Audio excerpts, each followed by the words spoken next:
Steph, how you feeling, baby? What it means to you? Hold on, y'all. Let me bring welcome in you, Ubitube, the royal family that's over on the Tizube. Welcome in. We are just getting started. We're talking about what does it mean to unfuck America. And now, to be fair, we recorded the third episode of Culture and Chaos podcast this morning, and we're going to get into it. So, some of the stuff I may not address directly here because I do want to save that content for Monday for you to tune in as we continue to keep the conversation going, positive conversation going, and just being able to understand one another. You know what that, you know what I'm saying? Now, if you do have another device, go ahead and put it into the YouTube as well. No, we're not doing any battle star. Hey, gal, go ahead and put it into the YouTube as well. So, we need to get those hours up. Okay. We are probably at like 100 hours of watch time. We need 3,000. Thank you. We need 3,000. So, if you have another device, please, please, please, same name, Jessica Simone. Actually, you can click the link in my bio. It's the little,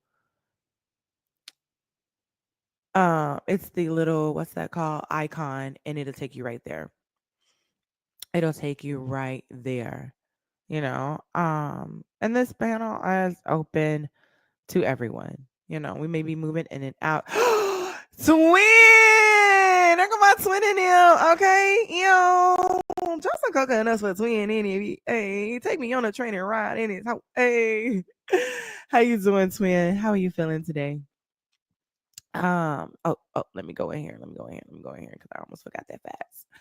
I have kind of lost my voice. If you guys don't know, I did go to the Kendrick Lamar concert. I had the time of my life. What up, brother? I had the time of my life, you guys. Welcome. Okay. And then when you do come in, please hit the thumbs up button on YouTube too. Again, same name, Jessica Simone. Hi, Taylor Twice. How's everything going? Just wanted to stop and say, hey, Dean. I know that. Oh my God, I had a good time. Now I'm like, how? I want to damn near go on tour with Kendrick Lamar. Like, I want to see it from every angle. I want to see it from down, like in the mosh pit. I want to see it from the floor. I want to see it from all the way up on the top. Like, I want to see it from every single. Did you vote for Trump, Elvis? I want to see it from every angle. You know. So I think that's important. Hold on. Let's see if I can get the comments. Here we go. Okay, so I can see you guys. I think we're on Twitch too. Hold on. I think we're on Twitch too. Hey Trish, how you doing? I know there's like been a lot of discourse about it. Obviously, we've been talking about it in the Discord. Um and a lot of things are just unfolding. And I think it's okay. And at one point I was also thinking, oh, does that show up on YouTube too? Do y'all see the little thing going across the bottom? Oh, so the banner don't work on there? Do y'all see a banner? I do see the banner. It say please subscribe and hit the like button. Okay. Thank you, Natty. How you doing? Yes, please tap the screen, you guys. Let's get to 10K. Um, damn. But I don't know what I changed the title to. I don't know if I changed the title. The fuck? Okay. I thought the titles was voter remorse, but then all of a sudden, you come in and you see it. Makeup is lovely. Thank you. Do you support stimulus checks? We gotta pay them shits back. You know that, right? You know we gotta pay them back. We gotta pay them back. So even before we get I gotta drop this out. Before we get into it, thank you guys for all things. Donald Trump, of course, is doing the Donald thing. Losing his mind. He's went back on the tariffs. Now all of a sudden he does not want to do play hardball with the tariffs. He's like, we're not gonna big boy him, and he's running him back. Said 145 is too high. Um, now he want the dog check. That's the only reason they voted for him. They knew he was gonna fuck up. They were just hoping he fuck up again to give him a $1,200 check. Not you put the entire America in jeopardy so that you could get, hey Nikki, so that you could get a $1,200 check. Naquan, thank you so much for coming up on the Tubi over here on the YouTube. Um, oh, Naquan, can you hit the thumbs up button? Hey, Glitzy. Glitzy, I got caught up. I sure did. I sure did. Now I'm smacking. I'm sorry, y'all. So, Donald Trump is walking back, his tariffs. Um, trying to get a Chi to answer the phone. My bad, Marina, y'all. I'm sorry. I'm like, now we were literally going to come in here and the topic was going to be voters remorse, because the man keep fucking up. Like at some point, you gotta be like, what the fuck did I vote for? You gotta start, hey, how you doing? You gotta start feeling like, oh, thank you so much. You gotta start feeling like, bitch, wake the fuck up. But then again, Jim Jones, some people drank the Kool-Aid. Even after they watch other people drink the Kool-Aid, they still drink the Kool-Aid. So some people don't never wake up. You know what I'm saying? Some people feel like they can't face reality by waking up.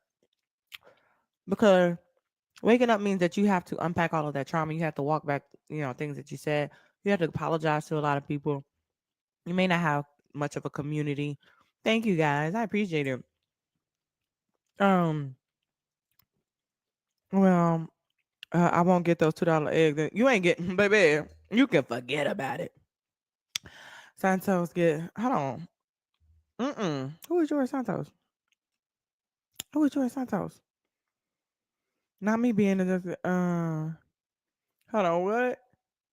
Me and Jessica Simone. Hold on, your name is Jessica Simone? Your name is Jessica Simone? Hey twin. Hey twin. My mama just our mama just named us Chupet gave her S and me a C so she could tell us apart, y'all. Shout out to you. Come on now. There's my twin right there. Yes, right. Mm. And so I forgot what I was about to say. Donald Trump did just he do so much stupid shit. I don't know what the fuck. I can't keep up with his stupid ass. Oh, what did he say? What did he say? What did he say? Oh, he said that Trump said that gas is down to $1.98, y'all. If you have gas for $1.98 in your state, put a 1 in the chat. If Donald Trump has lost his motherfucking mind, put a 2 in the chat. So Carly, where you at? What state you in? Where, bitch? I will drive all the way up there just to get that $1.98 gas. What currency? Okay, euros. Euros. What are you talking about? Boy, stop playing. Stop motherfucking playing. CNN is already exactly. I don't know if you guys follow Zeus. CNN spent 5 minutes debunking all that stupid shit he's saying.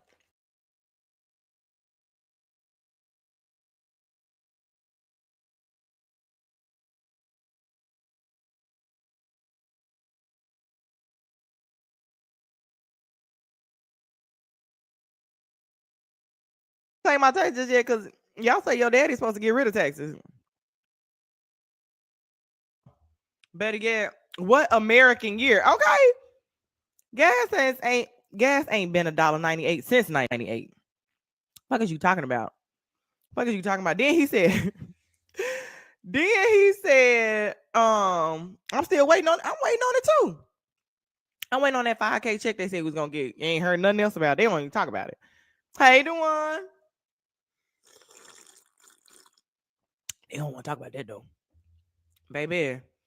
And oh yeah, he said that eggs.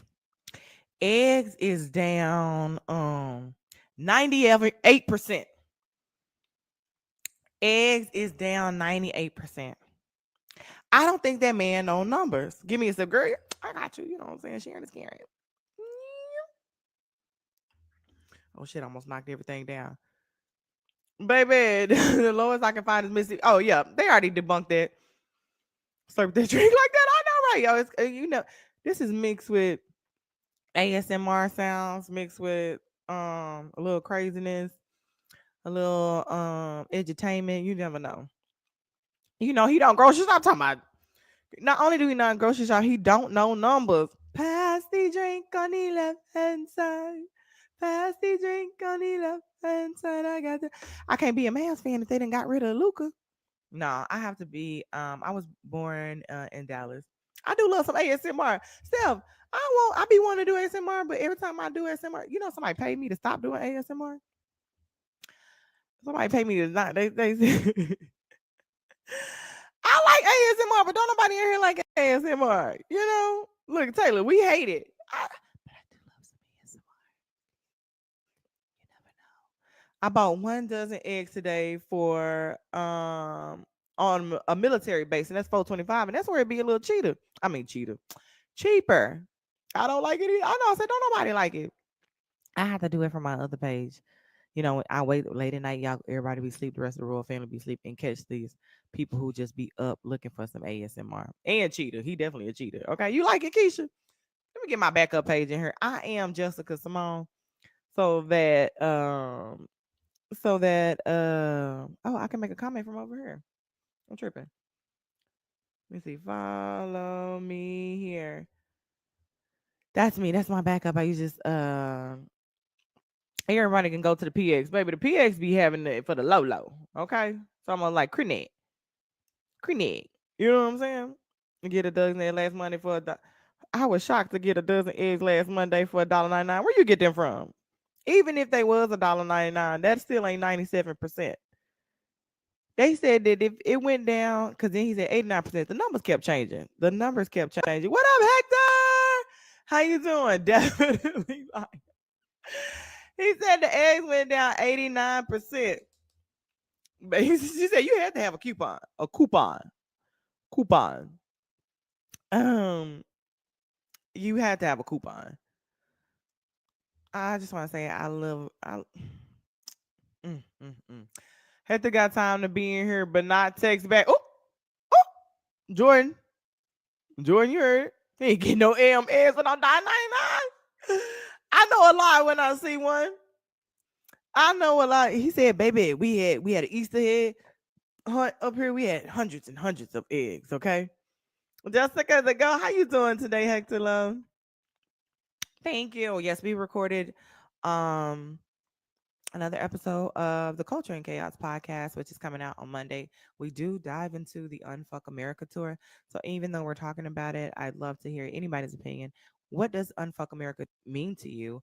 Um, there may be some things that I may not hit on because I do want to save that information for the podcast. You know what I'm saying? But we're always open to hearing what you think.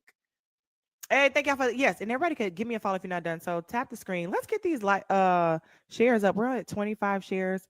So let's go ahead and get the damn. Oh, I am in here from my because this looks familiar from my regular page. Okay, well let's just tap everybody. Tap everybody. Oh, Glitzy, it say I can follow back your backup page. Oh, I'm following you too, Susie McClusey. There better not be no fake person trying to act like they you. Uh-huh. Okay, YT, I know that's you. I'm following y'all back from. I don't know which page I'm on, y'all. Oh, culture and podcast. You have a look. I'm so sorry, Gucci. Let me turn. Gucci stone. Yo, what's How up, you Jay? doing? How you doing, pretty lady? I am blessed and highly favored. How about yourself? I can tell. I see it all over you, glowing girl. Mm. I ain't mad at it. Come on now. I know that's right. Melanin is popping. Look at God. Won't he do Won't he? Every time. Mama it? always tell me, son, God ain't never tried to do nothing. I like He that. just did it. Hmm. Hmm. Yeah, for sure. Yeah, the podcast, you guys, it comes out every Monday at 12 p.m. Eastern Standard Time, 9 a.m. Pacific, and 11 a.m. Central Standard Time. You can click the link in my bio. It's down at the bottom of Culture and Chaos Podcast. It's their link tree. You can follow all our socials. We're on Spotify. We're on Apple Music. Everywhere where you listen to podcasts, you can find it. But yes, go Gucci store. What does unfuck America? What does it mean to unfuck America? What does it mean? To unfuck America means to have unity again. Mm-hmm. You ever seen like a chain, a bicycle chain that lock it up? You know what I'm saying? So nobody Mm-hmm. can run off with it. Well, that chain is composed of links. You know what I'm Mm-hmm. saying? Individual links that make a whole structure that can secure something from being stolen. You know what I'm saying? With Mm-hmm. the assistance of a lock, and we are divided because some of us human beings don't mind marginalizing other human beings. Okay, Yep. That's looking right. down on them, acting like they not God's creation, acting like they're not people. You know what I'm saying? Yep. So that's what the problem is. It's a lot of people want to be better and they want to look down their nose at other people. They want to be Mm-hmm. superior, you know? Yep. Yeah. Oh yeah, my bad, y'all. Oh, we already halfway through this go. We might as well use it anyway. You're absolutely right. Now, can you tell me a time where you felt like you when you say that America was the most unified? Hey, PB. Man, you know what I think America was the most unified? Mm-hmm. Mm, that's a good question right there. Mm-hmm. You know, I think America was unified. I tell you something, people don't even think about it, but I think America was unified, MAGA and Democrats and Republicans, when the USA Olympic team won the gold medal this year. You know what I'm saying? This year? Yeah, Last year. in the Olympics, when the Olympics just passed, the The Olympics last was in Olympics. 2024. Well, when the guys won it, I was in a bar. I saw guys with MAGA hats on. I saw Democrats. I saw liberals. I ain't even know what some of them was, but everybody was in the bar jumping up and down. You know what I'm saying? So, because do you feel like because we are cheering all at the same time for the same person or the Right. same team, do you think we're unified? We were unified I mean, because a lot of people was cheering for for the that stimulus for checks, that but that don't purpose. mean we was all Yeah, unified. but no. Mm. It To just be means we. unified is to be is to show love. No matter. You know what I'm saying? That's what unification is, showing love to one Mm-hmm. another, no matter what the temperature is. You know what I'm saying? Mm-hmm. We got a lot of people out here right now that, man, it's tough. Mm-hmm. It's tough, man. How do you think we can unfuck America? Like, how do you think we can make that happen? We That I gotta like that, get, Brina. we have to get a leader, a president, Mm-hmm. people up in the higher offices that take some pride in that and put us and unite us back together. You know what I'm Mm-hmm. saying? Because they say, and it's been around for a long Together. time. They say, united we stand, divided we fall. Mm-hmm. Right? I agree. And I right now, definitely agree. I don't even think I don't even think we're a world power no more. I mean, not since the man took office. Everybody Man, laughing at him, but I think that he's so absurd that even countries understand that it's not all of us, not even probably the majority of us, because even Canada was like, we understand it's not necessarily the American people, it's that man that's up there, and we just got to do what we got to do. And I respect them for choosing them first. I choose me. I'm sorry. Thank you guys for the daily heart. Me again. Keep me a follow. Keep tapping the screen. Let's get up to 50K. yeah. But yeah, I definitely appreciate you coming up, Gucci Store. Okay, Jess, thanks for having me. Of course. Ultra rare, how you doing? Hi, Jessica. Long time no talk. I know it's been a while. How you been? Yeah, I think it was before the election, It's but we've been up here a long time. it's been some times for sure since then.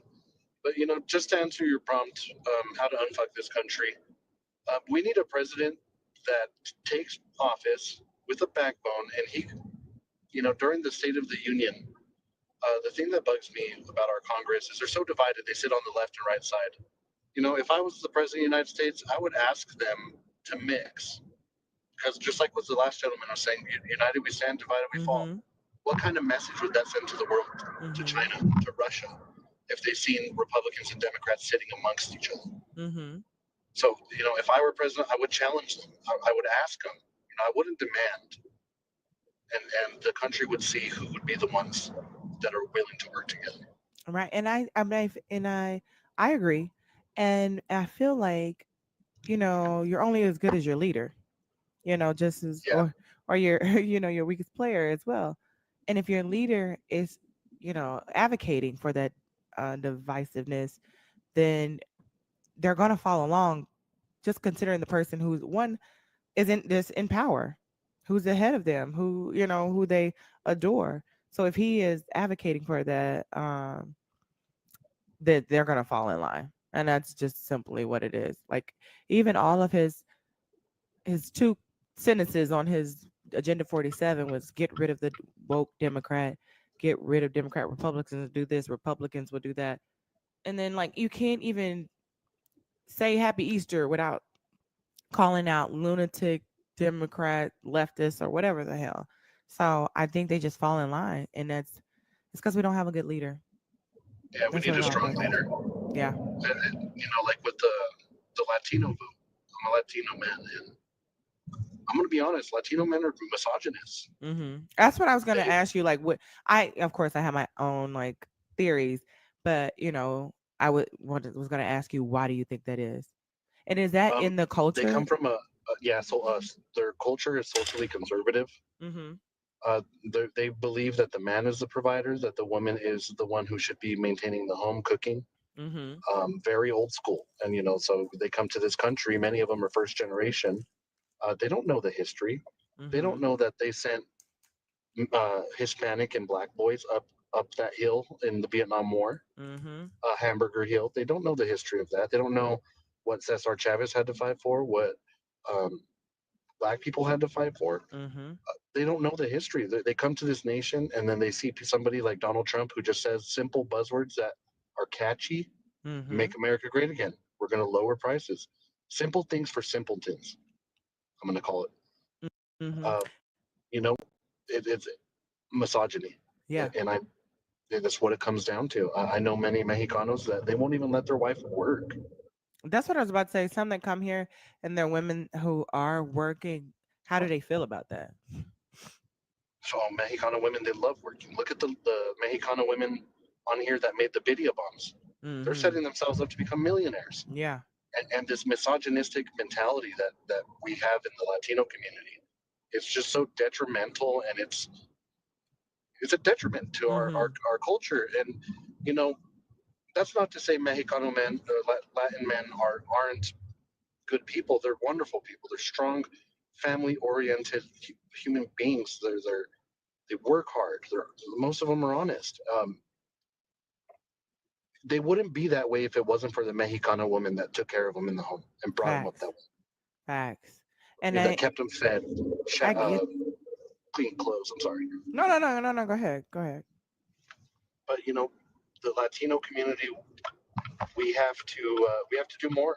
We have to be Mm-hmm. more assertive in our rights. We need to speak up. The fact that people in this country are being detained for simply speaking Spanish, the Mm-hmm. oldest European language spoken on this continent, Hmm. it's wrong, and we need more people speaking up about it. But like Because I it said, makes them feel mediocre because they don't only know exactly, English. That's it. yeah, We are dealing with mediocrity, mad mediocrity, insecurities. That's what it all boils down to. I can't speak that language.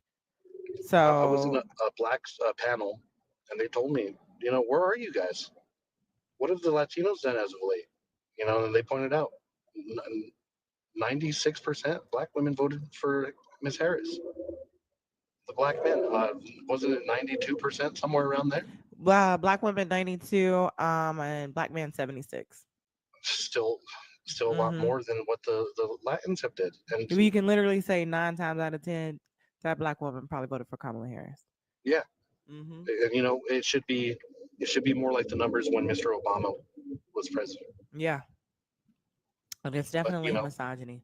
it comes Misogyny down to the one, misogyny. racism one. Kia, thank you for the $10 donut to start working on this goal. Okay, drop some coconuts for Kia in the chat. Thank you, beautiful. But my final statement is, I do security, and the one thing that has kept me safe and going home to my babies is, you catch more bees with honey than you do vinegar, and that Facts. can apply to every single aspect of our lives. No matter what, if it's at work, if you're, like with me, if I'm dealing with somebody that's under the influence, very aggressive, Mm-hmm. you know, it doesn't hurt to be a human being.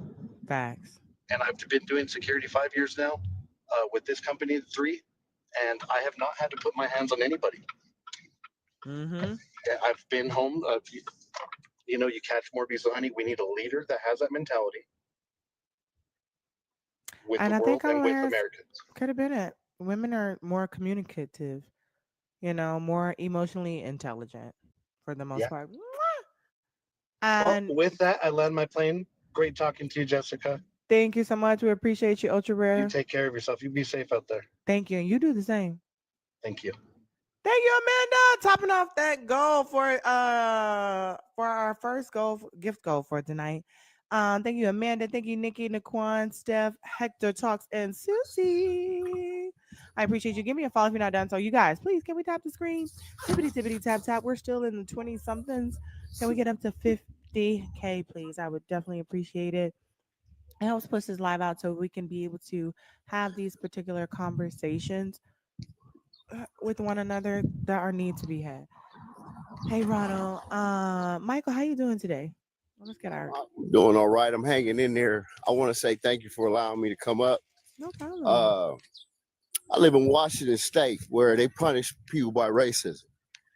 And I think what would unmess up the United States is self-understanding and self-compassion. Because I think if we show compassion to ourselves, then it would be reflective in how we treat other people. Mm-hmm. And see, compassion is anti-Semitism, it's anti-racism, Mm-hmm. it's anti all the nobodyisms you could think of and imagine. Yep. And I don't really think we could just blame it on Trump because he has to have agents and lieutenants that follow through. And really, I think he's more reflective of the temperature of the United States. I'd agree. You know, USA has always been a racist country. Mac has been feeling like Systemically, sleeper cells that just woke up when Donald Trump hit the dog whistle or something. exactly. And you know, our Thank so-called allies. Thank you, Amanda. I appreciate you, Queen.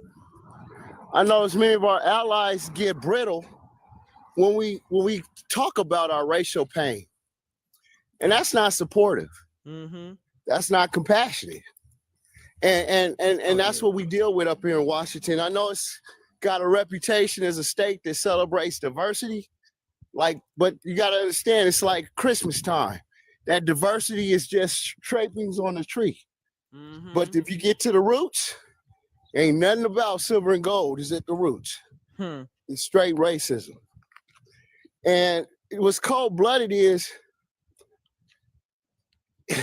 the population of blacks in Washington is like 3%, 4%.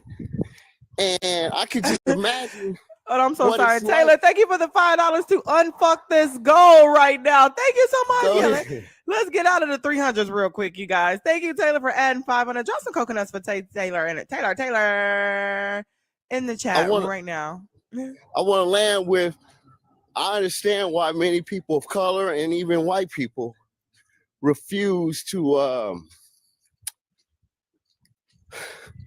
stand up and speak out more, because it is a systemically racist system that will go to leaps and bounds to destroy through character assassinations. Yeah. They call it lynch lightly, to cause you to harm yourself or others. So I understand it, but we need people like you to make spaces for us to talk and not be fearful. Mm-hmm. Because, I mean, if they take us out, they just took out a soldier, it's millions more. They didn't stop the revolution. That's all I want to say. Right, come on now. I appreciate you, Michael. Thank you so much. You're welcome, sister. I feel like that this being able to have a space to speak on what your opinion is and how you feel, is very important. We got to get it off. We can't be afraid to talk, because the little things turn into big things, and you work on being allowed in spaces and speaking up for yourself by the little instances that you get to do to speak up. Right? So if you have these multiple times that you speak, it gives you the courage to speak in even bigger places. You don't just all of a sudden say something sometimes, and I think that's important too, and not be demonized for your opinion. And we can all have a conversation. None of us are perfect. Not me, not you, not them, they. None of us. You know what I mean? So I think it's important that, and it's okay to say I don't know.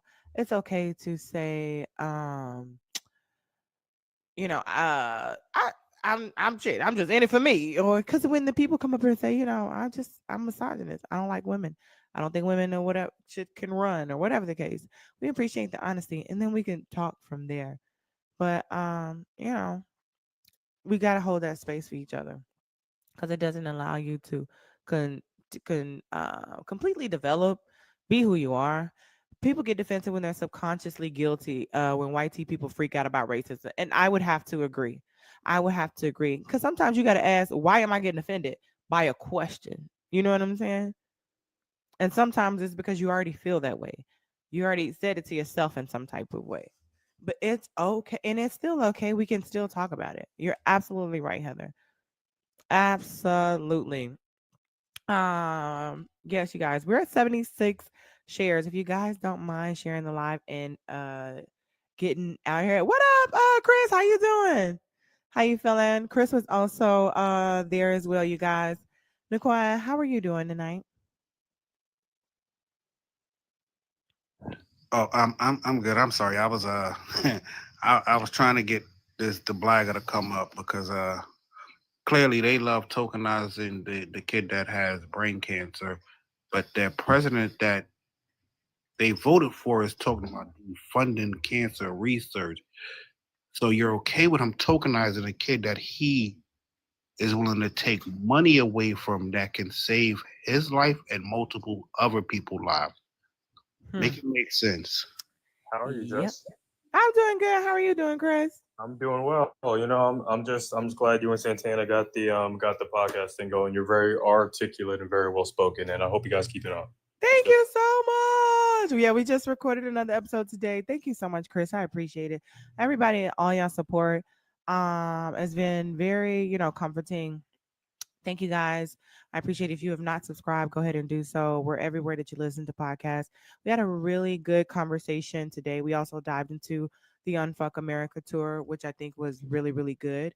And I'm glad to be able to have those conversations with him. And so tonight we're going to get in. Of course, I want to know everybody else's opinion, but some things I may not speak on just yet because I want to keep that information that we did discuss. It may be on the podcast, and I want to save that for Monday, but then we'll also to follow up with that too. But guys, how was the Unfuck America tour to you, and what does it mean to you to Unfuck America?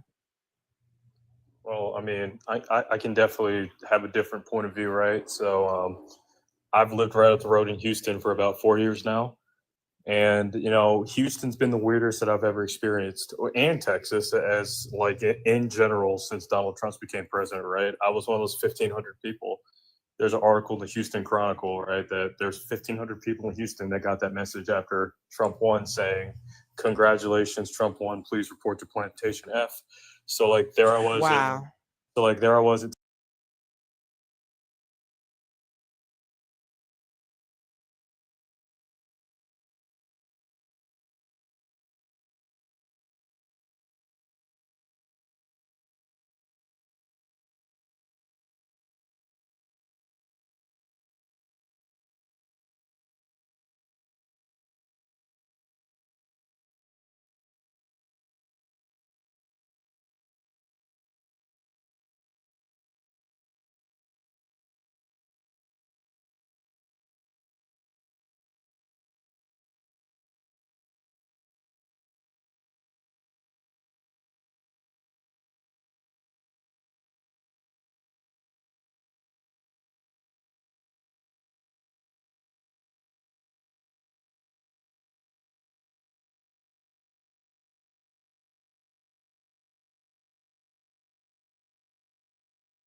and now have to out of pocket, I believe, have to pay for that service for someone to like come and do that. Mm-hmm. Because of something that Donald Trump put in place. Yes, Mm-hmm. and I don't believe that's right. When did this happen? I couldn't tell. I was talking to my mother, and there are people who are on like food stamps and everything and are not getting that right now. Does it affect you, or does you hate to just see your friends suffering from the? I mean, my neighbor, doesn't talk a lot, but I mean, he loves life. He loves doing everything, and I just feel bad for him. He doesn't understand it, but I think it's wrong what is going on right now. So you do have a heart. When What have I, made? Huh? when have I not had a heart? Did you go for Donald Trump? Yes. Can I not regret that now? Yeah, I didn't say that. That's why I said so. You do have a heart. When have I not had a heart? Well, a lot of people that voted for Donald Trump,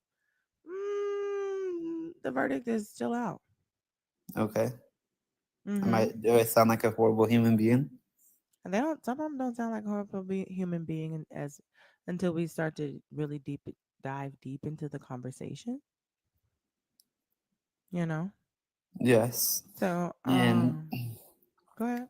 I was also talking to this other creator and just talking about minorities and the walls that are up against them, and how even since the civil rights era, we still have a lot of work we have to do to make sure everyone is included and everyone has the potential to be great in America, because right now not everyone does. And do you agree with that? That not everyone has an equal opportunity. Yes. Yes, and 'Cause, rolling back diversity, equity, and inclusion. and I also And heard that it's not just DEI, it's DEIA with accessibility too. Yep. You're I absolutely kind of right. learned that from this one guy. It was like simple man theory. Mm-hmm. He kind of talks a lot about that. And one of the things I really dislike with Charlie Kirk, now I kind of liked him because we agreed on the same things at some point. But so I am in a way still somewhat pro-life. But this one creator, she's like smaller. She debated Charlie Kirk, released the whole video, and then Charlie Kirk wanted to take 5 seconds out of that video and act like he won the debate when he didn't. It's annoying. All he does is all he wants, all he cares about is clicks and money. He doesn't want to have any discussions. You're absolutely right. You're absolutely right, and that's why we were talking about earlier. It's very important to be able to say, it's okay to say I was wrong, I lost, I didn't know, or I'm sorry. And I don't know a lot about economics, so I really don't talk about that a lot. I couldn't argue it either way. I think that is very important to pay attention, which seems like you've been doing here lately. Oh, I've been into politics and like history my whole life. Like most of my family are educators, and my So, what made you vote for Donald Trump initially? I went to high school and I grew up in a very rural conservative area, and like I was just like a shy kid. I was a shy kid when I was like in middle school and everything, and like just a group of kids that were really nice to me kind of like helped me out. But then they're also very Christian, right wing conservatives. So I kind of went with the flow. I got you. And then sometimes going with the flow can be a detriment to yourself. You know, it's very important. My professor always told me, regardless, do your research. And even as Christians, do you think a lot of stuff that Donald Trump does is? Oh, I'm not Christian. No, I'm talking about even with them voting for Trump as Christians. If you're just like, if you're close and you're just watching as a Christian and what they believe in, do you feel like Donald Trump is godly or Christian like? I mean, at some points, I would probably agree with that. What did Donald Trump do to make you feel like he's godly or Christian like? I don't know, the way that he is able to bring people together for any cause. Who is he bringing together? Because So no, okay, I'm talking about in the sense that he is able to draw people together for good or for bad. He is a great what's the and when I say this, I am not saying that this person is a good person. I'm just Right. trying to correlate them in the way. I hope you understand that. Can you tell me a time that he brought people together? So the way that like people are buying his hats, people are buying shirts. That doesn't involve him making money. No, I'm not talking about making money. I'm talking about like everyone sees him as like a god figure. No, give me a time that he brought people together. I mean, this is a bad thing, but with what happened on January 6th. I know you fucking lying.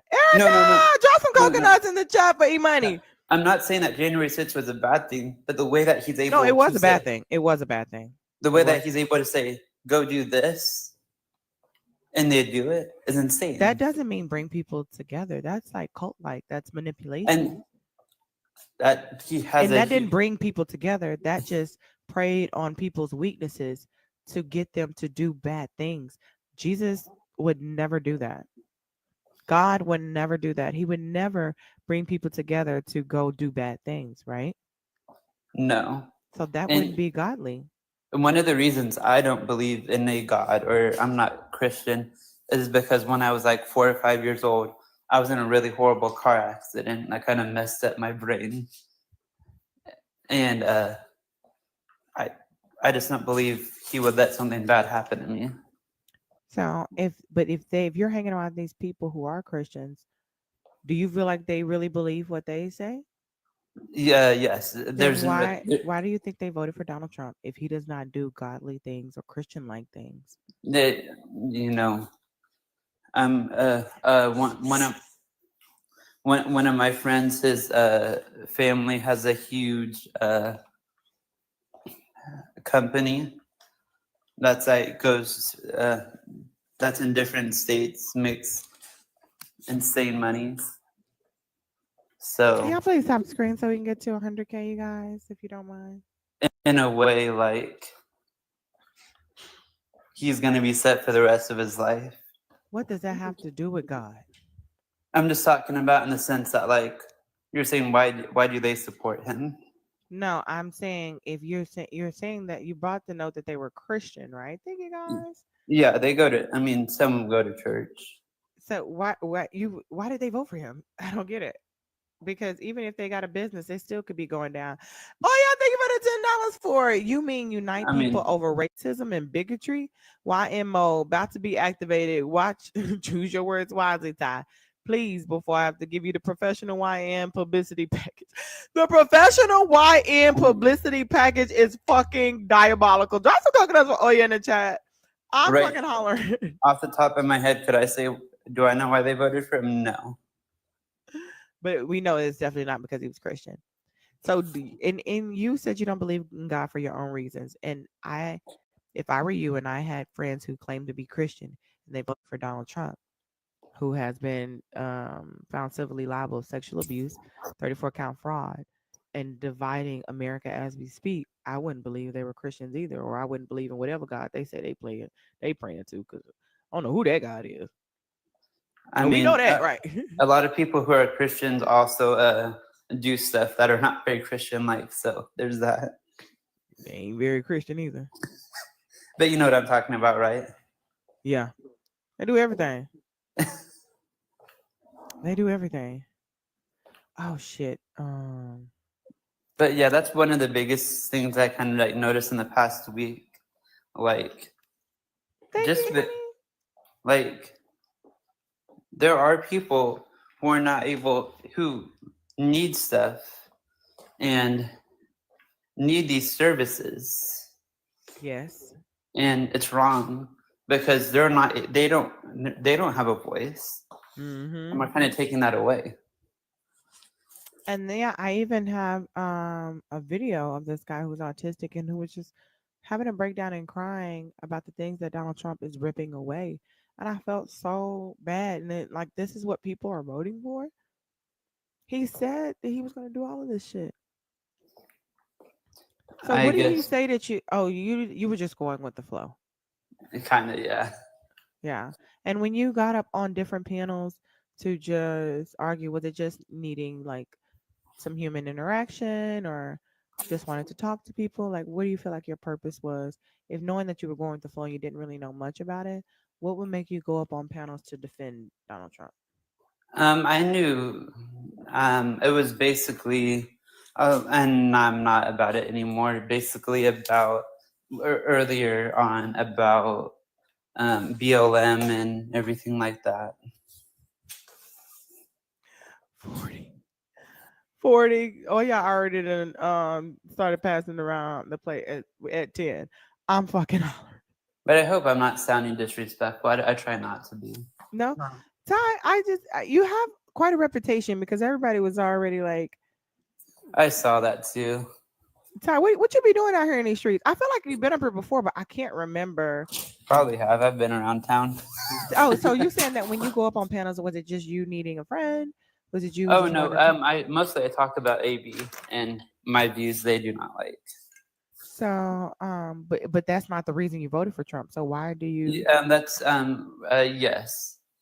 That's I have started to become more pro-life, listening to people, but that's really the only conservative thing I have in my head. But you just said that you only voted for him because you was going. Well, with yeah, the but flow. also, He's a legit I- racist. Just are you racist, Ty? am I racist? Mhm. Oh. I mean, I don't hate you. Like, I don't hate you. You're a cool person. I'm the nigga.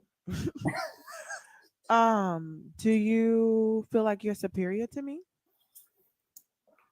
I mean, you seem very I would say you're way smarter than I am. Do you feel like you still deserve any opportunity before I do, just because based on your race? I would say you probably deserve more because you probably worked harder. You've probably gone to college. You've probably done things that you're probably what's the word? There's a word I want to say. Choose your words wisely. Well, I believe you should have the chance to do more things in life because I didn't go to college. I just work at Walmart. You sadistic fuck. Who do you think you're playing up here on this panel? I'm literally trying to have a conversation with this person. What happened? think What you're I slick, don't huh? know. This man does this live after live after live, where he'll come up on the panel and he'll play sweet, he'll play nice, he'll talk about his family and how his mom is left leading and all these different things, and then proceed to go right to the next panel and tout out the same bullshit that we done debunked in the live before. Didn't you not come up on Amanda's live, a week or two ago, talking about, hey, how did you feel about that black kid who got away with murder here in Texas when he shanked the kid, blah, blah, blah, because black people get away with things that white people don't. You come up on these panels, particularly black creators, black women creators, and you play Boo Boo the Fool. You're not doing that shit anymore. And I'm sorry, I don't mean to crash out on other people's panel, but I'm sick of sick white fucks like you who come up in here and do this shit. I'm just trying to have a Shut up. conversation. You can cut that shit out. Talk about trying to have a conversation. You're trying to be a fake ass. Ooh. Drop some motherfucking coconuts for 3 people, yeah, okay? First, we want to start with motherfucking me. Oh yeah, thank you for the $30. It said, baby, please drop him because I'm sick of this shit. Y'all, Ty, you must be very infamous around here, and I ain't mad at it. 2, Kenneth, thank you for the $10 for I'm sick of these folks and a waste of a fucking vote. And 3, Hector for coming in with the motherfucking truth in this bitch. Y'all drop nothing but coconuts for the next minute and keep tapping the screen. Let's get up to 100K. Thank you guys so much because, bruh, I hate to be played. I hate to be played with. I was I trying hate to not be to played crash with. out 'cause And y'all, Stephanie, thank you for the $20 for I'm sick of his ass. Find out if he has a TBI. Oh, Lord Jesus. Drop some coconuts for Stephanie, okay? Because we ain't doing this. Don't fucking play with me because I'm going to have a genuine conversation. Live after live. I spent a hot minute talking to Ty. I remember in my Discord arguing with people that he could be changed. I said, I saw a different side of him, something I've never seen before. I think he could be helped. He was listening, blah, blah, blah. Came up on another live doing the same shit. Then when he couldn't get me anymore, he went to Brett Cross's live. Went up there Wow. trying to talk to him, get sympathy, and then proceeded to do the same nasty shit. Now Brett Cross says he will never platform again, and when we see him, we gonna beat his ass. That's what the hell we do. I've seen him somewhere. I just can't remember. It'd be so many fucking He maggots. was here. He was here. But I think he always get dropped before we even get into the conversation. Almost like Boomberg. Because I called him out on the fake story about he only voted for Trump because he want to be like his racist dad, his grandmother and grandfather. It's nothing like that. And if his grandfather was still alive, he would have beat him. That was on Brat Live that he did that. It's on site, bitch. Ty is a Snarcy sympathizer. He don't think Snarcy was wrong. He said this on panels before. That is the reason he said January 6th was not bad just now. And I know you fucking lying. I tried not to crash out because I'm trying. You did really, really well, Daquan. I tried not to. That's why I told you to drop it. That's why I told you to drop me. Because how you gonna let Kenneth and Ty up at the same time in the same spaces? You don't give a damn about my mental health, yo. That's crazy. I thought we was brothers. How you leave me up here with them? Yo, I heard. You can leave too. Yeah, you can. Daquan, you know I was just gonna do nothing but bring you back up late whenever you're ready. My goodness. Yo, Hector, real shit. I was just about to say that, Jordan. Now we need Boomberg. That's what I was just about to say. Somebody told me. Oh, Lord have mercy. When Boomberg came to your lap and you ended up letting him up and you was like, what the fuck was that? Boomberg was in Pickles Live yesterday. Oh, no, not Pickles. He crashed out on Pickle Live. Oh, my goodness. If Erica wasn't up there, it would have been a whole shit show. Oh my goodness! He crashed out on. Department of YN, baby. First of all, thank you for that $1. Don't fucking play with the Department of YN. You do not want to get what the YN publicity public package. Hold on, I'm probably saying that wrong. I don't know. The YN publicity package. You know what I'm saying? But just for your safety, I'm gonna keep that one. I'm gonna tuck that one. Naquan, whose live was it that he was on where he literally admitted, I just do this shit for fun? Mm-hmm. Whose live was that? Ari's? It might have been Ari's. I can't remember who it was, but I remember being there. He said, I literally do this stuff for fun. I like to see y'all get triggered and worked up. I know it was a woman. How you crash? I believe it was Ari. Hey, Polly-san. Oh my God. That was crazy. What up, Larry? I ain't seen you in a minute. But it was coming. As soon as he brought up BLM, it was coming. I was gonna ask him what did he dislike about BLM, and y'all was gonna see who Ty really is. Ty is a racist that just need friends, but he don't know. Lied though. He would have just lied. That mess he got to talking about where he was saying, yeah, I know the things y'all go through and blah, y'all do all this work and you don't get the recognition. I'm like, no, this motherfucker did. I know this motherfucker ain't trying to play this shit right now. You see, I gave 30 more to draw. I know you said it felt good. I was already you know what, Pamela? I seen it right when Hector came up and started going off, but I definitely wanted him to finish his because I want you to hear this shit. I want you to hear this shit. Get in his ass because that's what the thing is. And men need to hold other men accountable. Stop playing. Stop fucking playing. You come up here trying to try that shit with that stupid ass shit. Get out of here. So that's why I said W Pamela, W Oya, and Hector, for putting the cherry on top after that shit. Because what the fuck? And Todd, don't bring your ass back up here. Leave him in the comments and ignore him like his mama do. I will. Oh, matter of fact, let me screenshot this time. He gonna come in on his backup page. Watch. Not today. Say, oh my God. Went to the Kendrick Lamar concert. First of all, fucking epic. I bought $130 hoodie, which I've never spent that much on a hoodie. I would go to Ross and get one for $10, but it was a moment to be had. It says Gloria and it has like GNX and all that stuff on the back. Even though it means a lot to me, I think next month I am going to raffle it off. I'm gonna raffle my top 5 donators at the end of the next month and raffle it off for them. Even though that's to let y'all know I love y'all because this mean that what's called it. See, I have to leave to do my You do? What is his backup pay? Yeah, what's his backup pay? So we'll know. Hold on before you say. I'm trying to remember the name. So even though it means a lot to me, I would easily give it up for y'all because y'all all just stay out of my pockets. What I do? How am I in your pockets? Y'all want to see it? Y'all want to see it? But anyways, absolutely. I didn't get the hat. I didn't even see the hat because after you spend $120 on the fucking hoodie, I don't want to see nothing else. But the hat says "Not Today, Satan," and so I'm like, I want to go to the next concert so I can get the hat. So if anybody got some tickets to the Dallas concert, I will drive down there tomorrow, and we would go. Wait, So when I you go gonna get be in that. Dallas? I would drive down to Dallas. You know I do South by Southwest every year too, right? I was about to say, when's his next performance? It's tomorrow.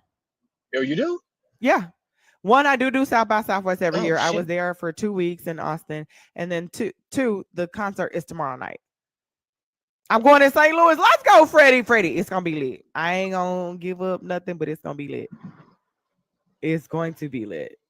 I don't. Let me go get the y'all talk amongst yourself. Keep them entertained, y'all. I'll be right back. I'm gonna go get the sweater. Hey, Hector, there's a spy in here. You know who?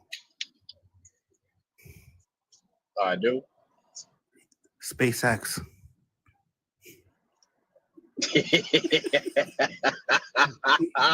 He thought I didn't know he was in here.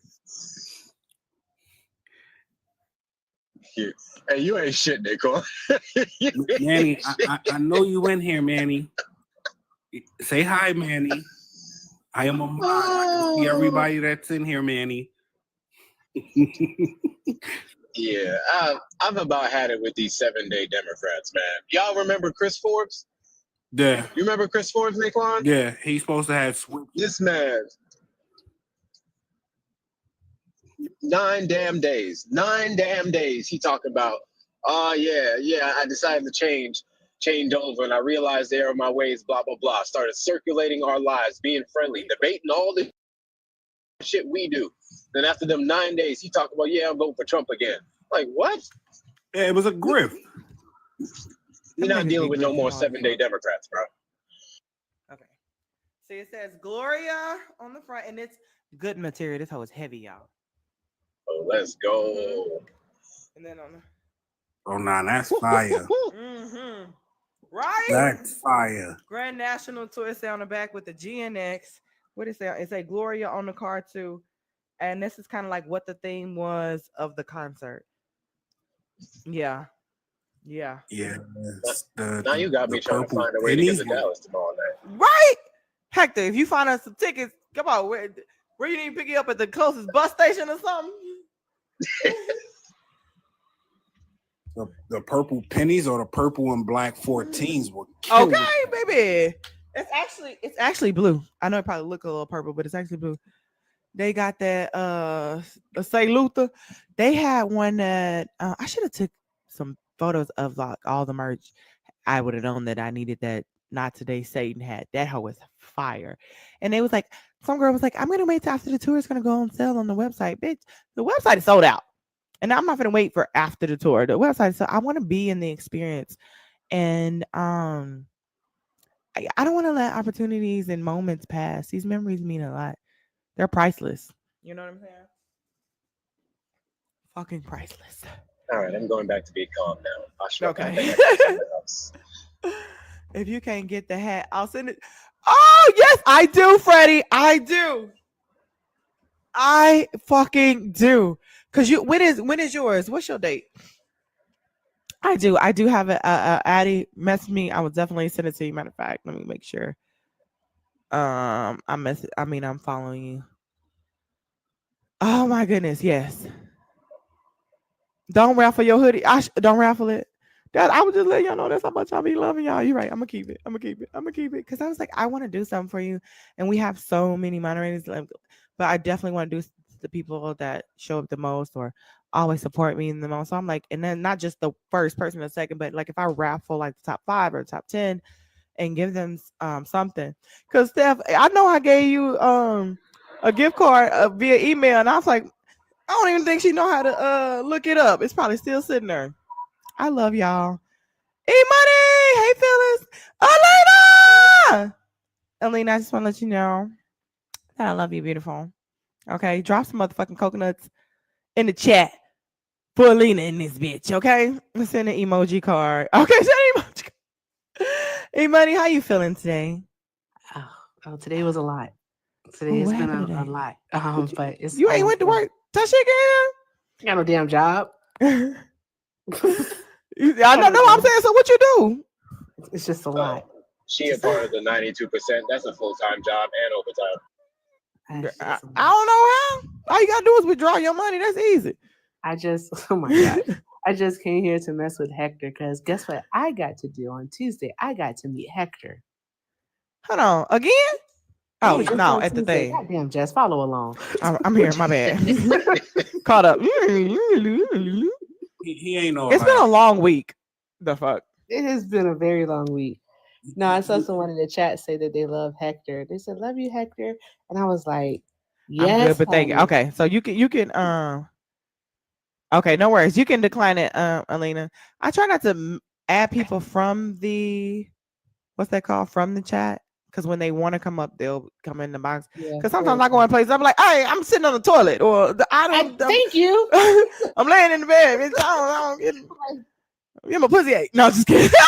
But damn, I'm just kidding. I wouldn't be on the fucking live if that was the case. Yes, I Okay. have that effect on you that you just we just start that bullshit when I come around. I don't know. You know what I'm saying? I just like to talk a little shit. You know what I'm saying? Not to you just never know from one thing to the other. You never know. Now, to be Stop fair, inviting people. there's that portion of people who get they get excitement from that stuff. It's called like voyeurs or whatever, or the excitement of doing it in a quote public space. I don't know. It's a whole thing. Mm-hmm. Hey, Oh, now we hear. What Don't is the knock most it. craziest place that you guys have ever had sex in? Am I supposed to Completely answer that because question? I'm worried No, I'll accident. Me not too, getting Alina, that. and be talking shit. I'm not getting that. Yeah, I'm fifth. Mm-mm. Hold on. What y'all say? I'm pleading the fifth. I Everybody know I'm pleading the going fifth. to Well, I hell. plead the fifth too then. Yeah, Okay, next question. What does it Next mean to question. unfuck America? So, how are you feeling? How do you feel? What do you think us doing next to continue to unfuck America? I think that's a great question. I'm being nosy somewhere else on my alt. Let me turn that down in my ear. Okay. All right. That's what What I'm does it talking mean to unfuck America? I Mhm. think the start of what we did on Tuesday Mhm. is just the beginning, talking to the people that matter, the young people, letting them know that it's okay to be curious, keep asking questions. I said this time and time again, but the one thing they can't take away from you is your mind. They can't take away your knowledge, Mhm. right? And so ask questions. So does that look Combat like the going to more disinformation. colleges Yes, and going to being more able to? colleges. I How? don't think Go ahead. following Charlie Kirk around is necessarily like the 100% right move to do. I think the focus should be more so on the actual students. And then Mhm. we also have older people like myself, almost 60, on the tour. Girl, shut the fuck up. Jessica, deal with it, okay? Accept me. She be All making right. me mad when she say You that. don't put that on you, because then you start talking like you're 60. You I start know. talking like you're 60. They're gonna be like, damn, girl, You your see hip one of hop my right. videos? I was so damn country. I was like, who is that talking? And why are you talking like that? Like, God, gee, moving slow and shit. My ankles hurt. Anywho, no, yes, talking to the kids, and again, we have older people because there were parents there also who got to talk to the parents, just like doing all the good things and having the conversations that actually matter. Mhm. I wish that I was better at content creation so that I could have captured some of the moments. Mhm. And I'm hoping for myself the next time that I am prepared for it with better equipment. But the conversations that I got to have off camera were actually some of the best. Like talking to the young boy about Brett's son and giving him Uzziah's Pokemon card was absolutely like, Oh, wow. I And cried tears. I cried tears when I saw yeah, that. I cried tears when Brett came up to speak. mhm. Make sure y'all watch the podcast on Monday because me and Santana definitely get into the Unfuck America tour, and I think it was very important to have that conversation, considering like our different views on it, and just being able to discuss it and respect one another's opinion. I think that was really, really good. Oh, see, that's what it's about. Respect. Mhm. That's the most important part. Respect. Mhm. I'll Mhm. talk to you offline about that one, Jess. But it's about respect. Mhm. Especially. Never mind. I'm gonna shut up. Mhm. Anywho, but And I yeah. also feel like, And I got to meet Hector. when people, because y'all already know I support my people, but I also think that when you come from a place of love and people are asking questions, it's not because or having their critiques. It's only because they want you to win. It's only because they want to see you elevate, and they're all just want to make sure that you're setting yourself up for the best. And again, like it's like their homegirl. She want to go key this in car knowing she gonna be with him in 2 weeks. I don't agree with it, and I'm gonna tell you about it. But if you decide to Yeah. go and get it, I will come get you out of jail if you need a ride. I'm gonna Pretty support much. you. I'm still gonna be your friend. Like, that's not a good idea, friend. I don't think you should be doing property damage. Mhm. However, if you need a ride there and if this is something you really want to do, then okay, I'll give you a ride and I'll pick you up from the thing. You know the Same. consequences. Yes. So Yes. yeah, Same department of YN. Same department of YN. But very much so. yeah, I think. Well, some things I want to say, but I said them on the podcast, and I definitely want to save that. I don't want to spoil what Don't spoil it. exactly I said, so I'm gonna save that for Monday. That's what I'll say. But something. But yeah, congratulations. And what would you like to see to really unfuck America moving forward? Like, what does it look like to you? Wait, Jesus in here? Jesus is here. Black Jesus? A white Jesus. Oh, white Jesus. I don't know him. I don't know that name. But anyway, go ahead. No, my whole thing would be I want to see this continue on into next year. Like the midterms will be here before a blink of an eye. So I know that for me, I say that this is my form of activism. And if I can be a part of it, I'll be a part of it. And I think it would mean getting bigger names on the left involved to bring more attention to it. So I think that's what it would be. This is just me speaking. I'm not speaking for the tour. This is just me speaking for someone try to clip this and say, well, she said that this is what the tour is for. Exactly. No, this is Maybe Erica hold on, let speaking. me screenshot. If anybody try to clip you, just call me and I'll give you the full clip. Okay, all right, thank you, Jess. But yeah, this is literally just me speaking. And so yeah, I just think getting more people involved, more creators, going to bigger campuses and just having the tough conversations with the college students because they're leaders in the chat. They're the ones who are being targeted with the disinformation, and disinformation is lying on purpose to spread propaganda. Right? And so we have to be able to combat that and stop it. And again, just keep them curious, keep them inquisitive.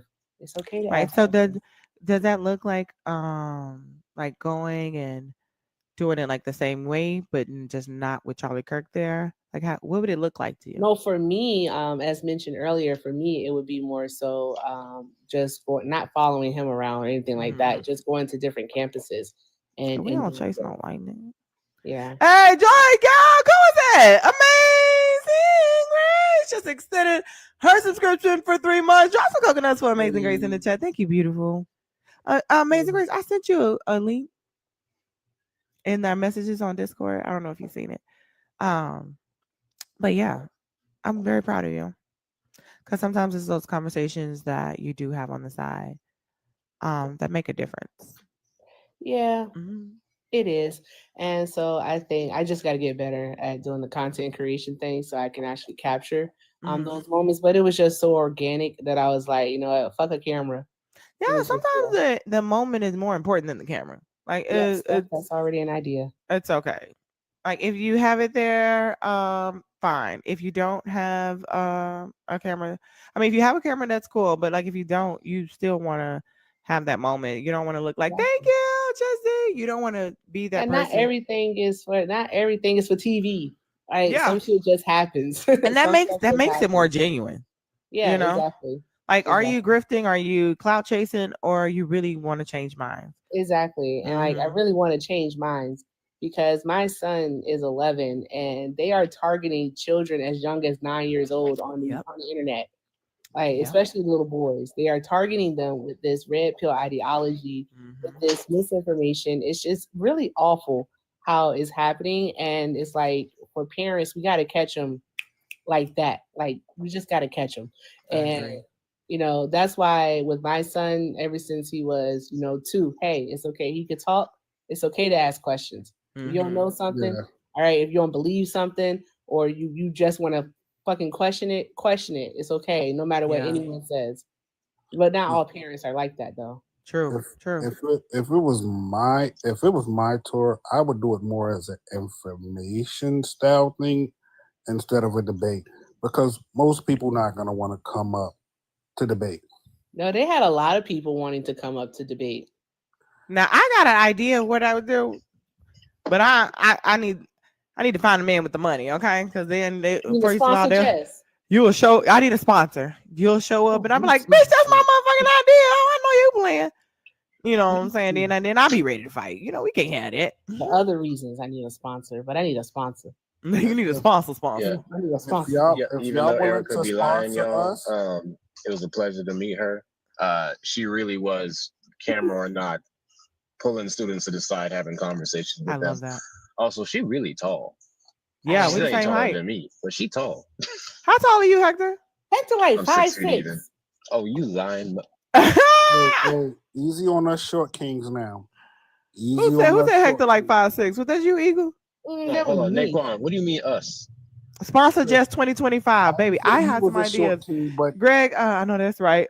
She's right. The ideology is predatory to kids and young people. That's right, Greg. Yeah, I forgot. We're also to give my flowers while I'm here. Don't wait till I'm dead. Try to drop my casket, bitch. Give me them right now. Thank you so much. We don't care how tall Hector is. Hector is not all of that. So how tall Hector is in real life, y'all guys? Because everybody keeps saying like he's taller than me. He taller than you? Mm-hmm. I figured, I was like, Hector looked like he could be like 5'7", and then I seen him standing next to Parker, and I'm like, no. I had to like. He got to be taller than that. Yeah, because Parker's like 6 feet. You thought I was 5'7"? I don't know. Everybody said it in your live stream that day, remember? Hey, and then they just said it again. Thank you, Amazing Grace. That hurt my feelings. So so how tall are you, Hector? Easy on us 5'7" dudes. All right? Easy on us. 6 feet even. 6 feet even. Okay. And then Eric, you what, 5'11"? 5'9.5". And I'm 5'11". 5'7", and I'm proud. That's why Naquan like, don't nobody care about how tall he is.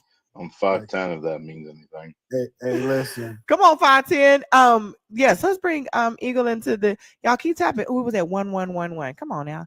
Oh yeah, thank you for the $10 donut. That says, I implore Erica to use her Second Amendment right, especially in Texas. Remember, Texas, after the UT masses, still allows pew-pews on college campuses. So be safe, please.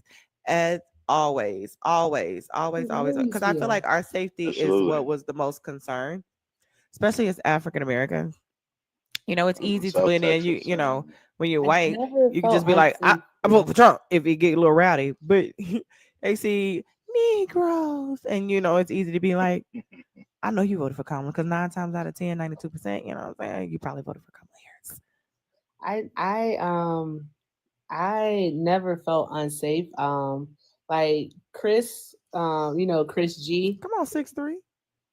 Chris was there. I call him a Southern gentleman.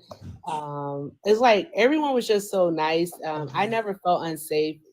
Something happened once with Mermaid, and like Jones and NORAD was there with her, and she didn't feel unsafe. It's just I didn't feel unsafe. We also did have the armed campus security with us, so there's that. It's just, I don't know. I just know I'm not gonna say much.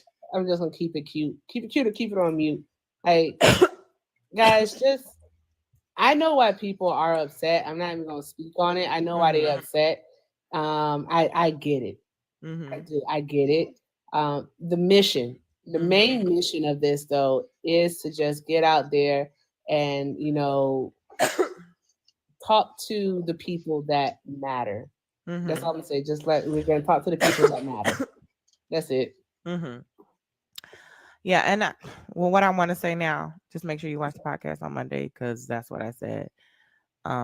There, but What is your podcast? Do you have it on your bio or what is it? I'm about to comment in the chat here. Culture. It's the culture and chaos. Yeah, bring it up. Bring me up. Naquan, somebody got a question for you in the chat. Huh? Someone got a question for you. So if you Department click of on this, YN. if you click on this one right here, the link in the bio, their bio. This is the Culture Chaos Podcast TikTok. The link is in the bio. Every Monday, a new episode comes out. It's on Spotify, iHeartRadio, Apple Music, anywhere you listen to, podcast. And then the visual is also on our YouTube as well. So we definitely appreciate that. And please leave a comment. We do shout out the best comment of the week each week. So you never know when you might a shout out. But Eagle Wolf, welcome in. How are you? I'm great. Well, I wanted to add my 2 cents into the UNF America. I'm trying to be PC. And basically, well, I'm a little bit opposite to Erica, whereas like I want to be more loud. You know what I mean? I want to be a little bit more. I'm not when I like these right wing content creators are being more loud. Well, the only way they're back down is basically like you have to be more loud and actually expose them on their BS. You know what I mean? Mm-hmm. And that's basically like the only way. That's the only way you take down a bully, because that's all these right wing content creators are bullies.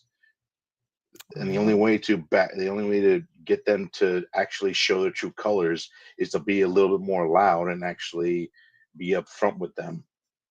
And I've seen what's that content creator, the one that started it all, Daniel something. Damn, Daniel. No, I don't know. Dan Alex. Yes, that dude. Yeah, I follow him all the time, and he basically like, yeah, you gotta like show these people like, I'm sorry if this is offensive, but you gotta show these people that they're being just stupid. Mm-hmm. But I was talking to earlier. The reason why they're able to just fall in line and looks like they're in a unity because a lot of them are uneducated and they start grooming at a very young age, so it's easy to cultivate them.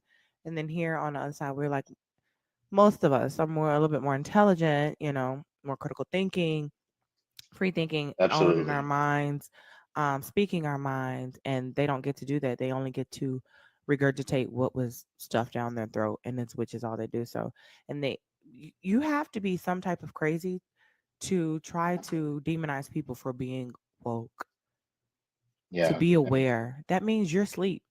That means you're a zombie. Yeah. You're just walking through life doing what your master told you to do.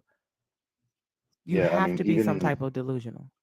yeah, I'm a huge Star Wars fan, and I've seen all the people that have gone against the new Andor episode, and it's just insane to me, like how just blatantly ignorant people are to that episode. Like people who claim to be so for Star Wars, yet they ignore the message of Star Wars. I had And never it's seen just Star Wars, so I can't even say like. okay. Yeah, okay. I'm sorry. Like, as a So I nerd can't. as a nerd speaking, I'm just saying like I know. So I'm like I can't agree or disagree because I haven't seen it. So I'm like, it's okay. No that's worries. what I mean. Like you sometimes you gotta just beat people over with a hammer in order to Hmm. get the point across. And I was saying That's all I'm earlier, saying. like it's okay if everybody can just be who they are, whatever Hmm. that is. If you're a phone banker, get on the phone. If you're an email center, write the fuck out at some emails. If you are pull my money back, it's gonna make a difference. Everybody need to pull their money back. If you are a loud disruptor, go be loud and disruptive and yell at Charlie. And then if you are pull the people to the side and educate one at a time, that is the thing. If you want to get up and debate in front of it, that is your thing. We all have different parts to play and we can all play them. We don't all have to play the exact same part. So that I Yeah, I do agree understand. to, Eagle. The only regret I have in my life is I'm from Southern Texas, and I know that Charlie Kirk was at Texas A&M, and I wish I could have gone up there and just called him out on his BS. So anyway, Mhm. I think you Hey, people like you are Michi. doing a beautiful job. I hope you continue your work, and you are all beautiful people. I gotta Thank go you. to I bed. appreciate you Bye. so much. Good night, Eagle Wolf. You can absolutely unfuck America with different strokes. Hold on, Larry. My left stroke just went viral. Hey, Larry, Right stroke put a baby in a spiral. Hey, the what term do I know? Hello, happy Friday. Happy the term Friday. woke, Larry, is not a loaded term. It means what it always meant. The only people that think it's a loaded term are the people that don't understand it and people that are on MAGA side. It's not a loaded term. All right, It that's always your meant- opinion. That's It's not fair. an opinion. Wait, It's hold on 1 second. What you said it's a loaded what statement, question, or whatever? What else do you think woke is? Well, since you seem to have such a crisp definition for it, can he explain it? Since he said he has a No. I'm asking you. You said it was loaded. What is it loaded with? well, what's the definition according to him? We're not talking to Naquan. You talking to me? I said it's a loaded term because people define it many different ways. I mean, but just There are- because it people depends want to on- put a definition on it doesn't make it what it means. Yeah, I mean, there's no like one crisp definition. If you care to define it, I can tell you if I agree with it personally. Awake. Okay, well, who doesn't agree with that? That's pretty uncontroversial. Mm-hmm. So, right. So if people are mad that others are awake and aware and open to the things that are happening around them, why would I want to be the opposite? Well, there's a lot of people that would say that the reason that Donald Trump won is because a lot of people woke up and moved to the right that were traditionally So on the are left. MAGAs woke or are they mad because other people are woke? Well, that's what I mean. I don't know what you mean. If you just mean like awake, if that's what you're talking about, the definition, I'm not sure if that's a shared understanding that everybody agrees with. But So you saying did MAGA say that they were woke? if you're saying awake, I would argue that a lot of people say that they voted for Donald Trump because they woke up. So you saying if I'm a MAGA, I'm like, I voted for Trump because I woke up and we don't like the woke side. Don't that sound a little contradictory? Well, the woke side, this is what I mean about the definition. The way you just defined it is circular.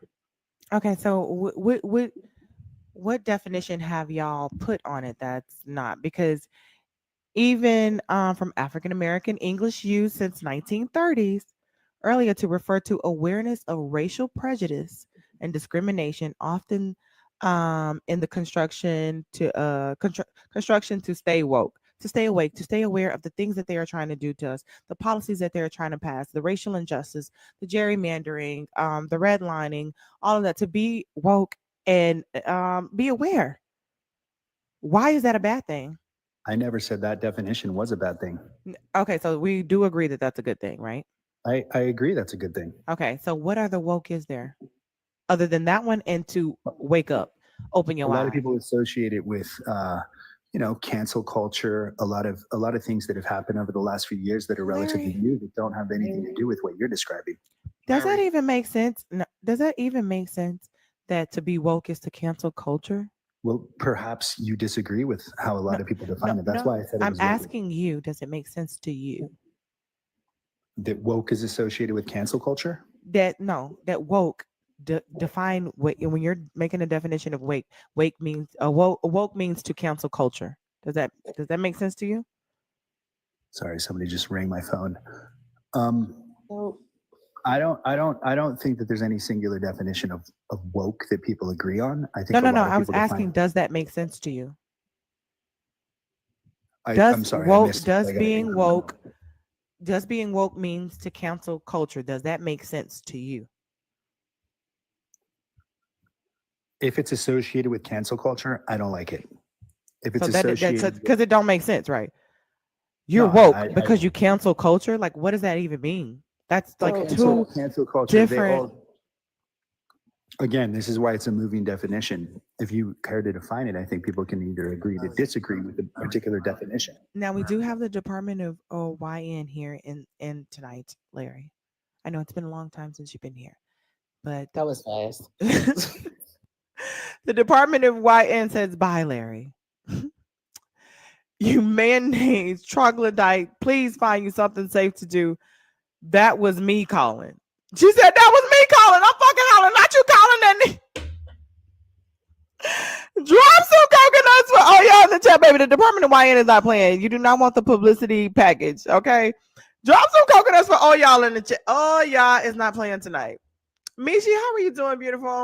Hold Oh, on. I'm good. How are you? Yes. Hey, me too. Larry, if you still in here, the worm choke was the term woke was started by Black activists. You cannot steal a term that was started by Black activists. Look like, oh, yeah, woke. Justice and racism that was in our country and try to switch it into a term that you want it to be. Yeah, you can't just put your own definition on it and be like, culture cancer. I'm like, that don't even make sense. That's why I asked, does that make sense to you? Like, as a grown man, and we're talking, and you think about what people are trying to put on it, does that make sense to you? Yeah, but here's the thing about it. Hey, Mishi. Oh, yeah, woke his ass. She did. But here's the thing. When it comes to the term woke, they have taken it and they've hijacked that term to make it be against anything that is progressive. So they've done that. They've used that to quote unquote cancel any type of business or a person who is actually who is doing anything that is for equity or equality or diversity, inclusion. You get what I'm saying? Accessibility. So they've done that. They changed it into a slur. That's not something that we have done, because in our community, it's always meant what you said. It's meant to be aware, to be awake. You know, be aware of your surroundings. Be aware of what's going on. You know, be aware of the injustices. They've taken it and made something bad. I feel like they only change it if we let them change it. They only hijack it if we let them hijack it. If we continue to combat it and not normalize it, then they can't have it. That's true. We need to push back and ask, like, what does that mean? Let's get deep into it. That's why I wanted to ask him. That's why I wanted to ask him, define it, Larry. Like, tell us, what is your definition of when woke? they try to say it, push back, define it. What does that mean? Because we're not gonna let you. I'm not gonna let you take it. You're not gonna put a dumbass fuck. You're not gonna put a dumb definition on a word and think I'm supposed to accept that. And I'm not gonna let you hijack it like they've done the schnazi symbol when it meant something way back when, and now it's just associated with that because people normalize it. I'm not gonna do that. So define it, and we're gonna keep going down this road. Woke, awake, aware. Why is that a bad thing? What is the opposite? That would be you. You know what I'm saying? Come on, Lene, with the subscription. Drop some coconuts for Lene in the chat. Thank you so much, beautiful. Yes, you can't have it. We're not giving up anything else. That's why my first thing is, what does that mean? And nobody, you regurgitate what Donald Trump says, but nobody has an answer for it. Every answer is different. Where did you get that from? And that's why I asked him, like, it could mean culture cancer. Thank you, Asta, but does that make sense to you? Because I want to know, as a grown man who seems to have some sense, does that make sense to you? Woke means cancel culture. How is the two even related? Well, and I only see one party trying to cancel culture, right? And defunding certain organizations and erasing history. I only see one party that's trying to cancel culture in real time, in real life, not some rapper said the wrong thing and we don't listen to his music. First of all, because y'all talking about R. Kelly TT'd on that girl long back when I was a kid. Nobody cared until he wanted to make moves towards other things. But they are literally burning books. They are literally not teaching. Like, there are states that they say that you don't have to teach slavery because we don't want your white children to feel bad for what their ancestors did. They're literally taking these things out, like to even go watching them at Texas A&M to hear, like, Black people, you were the founding stock of America. we're not fucking stuck. What are you talking about? What are they teaching you? And you could tell that it's been ingrained in him. He's been raised this way, and they're teaching him certain things. You know what I mean? Well, So, Jessica, you know that I used to believe in the CRT BS, right? mm-hmm. I watched you quite a few times, and I was going to reach out to you as well because I do want to do a topic on deconstructing a MAGA, and I just want to talk to you about like how you were deconstructed and what was that journey for you. You know what I mean? Yeah, yeah, we Like, can talk about it, but it definitely, I mean, I just bought into that concept and idea that our children were being taught to hate themselves. mm-hmm. And why? I mean, I'm still working on it, you know? Because it Um, didn't get that way overnight, so it takes time. yeah, it does take time. But when you look at DEI and they're so anti that, what is the opposite of that? What is the opposite of diversity? Mm-hmm. Just one. Yeah, what is the opposite Mm-hmm. of equity? Yep. What is the opposite of inclusivity? Mm-hmm. And that's what you stand for? I Exactly. was just That's going why I to asked say, him, what's the opposite of woke? So you're telling me you're a sleeping zombie who is just being operated with a battery, and somebody is controlling you. Wake up. I'm not awoke. I'm not awake. I'm not I'm woke. woke. No, he said, I'm not woke. I'm I'm awake. awake. But whatever that I means. just What are I you about find to that say, Hector? hysterical for so many reasons. They still can't tell you who pays the tariff. They can't tell you that he was held civilly liable of SA. They can't even define DEI. That's why they keep saying didn't earn it. But they want to say that based off of his definition, that the right is the ones who woke up. Y'all been asleep and will continue to sleep. Mm-hmm. And they're the last people need to use that word in its correct definition in the Black community. Mm-hmm. Hector, did you hear what Kenny said? Tariffs is so we can get Walgreens out in China. Walmart. Walgreens out So in we can have China. Walmarts in China. I'm like, that's not what that means. That's not what that means. And just explaining, I was having this conversation today just about like somebody made a comment about, the liberals being more intelligent and had speaking their minds and and just kind of standing up for themselves and free thinking and critical thinking. And a good majority of the Republicans are a little bit less educated and that's easier for them to fall in line and just listen to what people say. So it could seem like, oh, they got their shit together, but that's because I don't know what to do. So I just do what I'm told. They follow what they seem or they deem to be the alpha male, opposed to here, we have our opinions. We want to express our opinions. We're doing more critical thinking, even though we still have different upbringings. And it could seem like or be like that sometimes we're inner fighting. But I feel like once the left understands that it's okay for us to agree to disagree. It's okay for us to critique each other. It's okay for us to hold each other accountable. It's okay to be wrong, say I'm sorry, and say, I apologize. It's okay. Or I don't know. It's okay to say those things. And we could, have our opinions about certain things without it feeling like we can't move together forward. We will be on fucking fire. Because I will be on fucking fire. I know everybody has their critique about the Unfuck America tour. And I want us to not get divisive in our critiques, but know that they're genuine. We just want to set each other up for success and have our safety and still be able to move forward in the best way that's going to progress, our party or each other, America, period. And it's okay to have those critiques. It's okay to have questions, but that doesn't mean I don't I don't fuck with you. That doesn't mean that I don't like you. Doesn't mean I'm side eyeing you and I second guess you. That means that I just want us to be set up for success. And we can conversate about that. And that's okay. Love isn't ignorant. It's not. When critiques are out of love, they should be welcome. I agree. I agree. I agree.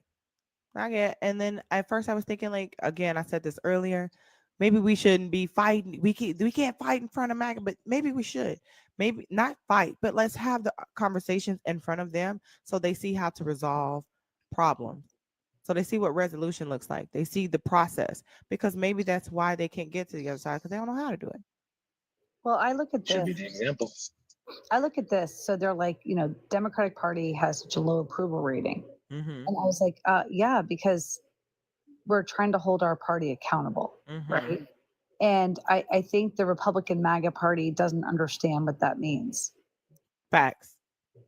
They And don't, obviously. what I understood, I mean, is, for someone who's been a part of both, is that there's no bottom in the Republican Party. There is At all. You just there's keep no- falling forever. forever. And the Democratic Party, actually, they can learn a little bit sometimes from that, right? Mhm. And we do have to fight together, even though we may disagree on certain issues and levels of progressiveness and things like that. That it's still better than the alternative. Mm-hmm. And then- too many people sat it out. You said, say that last thing again? Too many people sat it out. Yeah. Yeah, it's time to get in there. And I think damn, I forgot what I was about to say. Just know the conversations need to be had. And it's okay to be wrong. It's okay to disagree, because especially when we're talking about our feelings, my feelings could be valid to me and yours could be valid to you. And two things can be true at the same time. And that's all about just like respecting each other. And then if like Erica knows, like, even if I have my critiques about the Unfuck America tour, it's not me saying something's wrong with you. I can critique the organization or the way it was ran or whatever the case, without her feeling like I'm saying something about her. You know what I mean? And you did exactly that, Jess, and that's why I'm here. Yeah. That's why I'm And here. she even asked it, before she left, and I'm like, I gave her my honest opinion, But I support you, girl. Like I say, your friend be like, hey, I'm gonna go key his car, knowing that they're gonna be together in 2 weeks. I don't agree, honey, and I don't think you should do it, and I'm not gonna do it either. But if you go to jail, I will pick you up. I'll pick you up. Or if you get convicted, I'm gonna put some money on your books. I am. I'm gonna call you. I'm gonna write. I'll pick you up, but I ain't bailing you out. Oh no, I ain't say I was bailing you. I told you that. I'll pick you up. Tell me what the witty Hutton, bitch. I'm fucking hollering. The witty Hutton wool tour. Yo, that's what I was thinking when the guys were selling T-shirts outside the Kendrick Lamar tour. I'm like, witty Hutton. That's all I could think was about Martin. I'm here for it. You already went, Jess? I went Wednesday. Oh wow! Awesome. Yeah, I had a great time. Oh, because I was gonna raffle out my hoodie to my top 5 donators or whatever for next month, but they told me don't raffle your hoodie because it means so much to me. But I just wanted to let everybody know I love them. But that's what it's back there. I don't know. Wait, what's your criticism of the tour, Jessica? Well, see, okay, I gave it Tuesday night after it was over. But me and Santana have a Culture and Chaos podcast, and we dove deep inside it. So I know you guys said that we told you guys it'd be our podcast each week, and this week we saved the Unfuck America tour. When we got into it, it lasted so long that the podcast almost went to 2 hours. So I definitely want to hear you guys' feedback. So I don't want to, that's why I was like, I don't want to say too much of what I'm already going to say on the podcast. I do want you guys to watch. And I think it was very good for us to be able to have that conversation, considering the fact that we had 2 different points of views on how we felt about it. Because at the end of the day, I do want to be honest about how I feel about it. I don't want to ever be a yes man, and I don't want people to yes man me, because I'm not going to grow that way either. And but we can still have a conversation and respect one another and still move forward accordingly and give us something.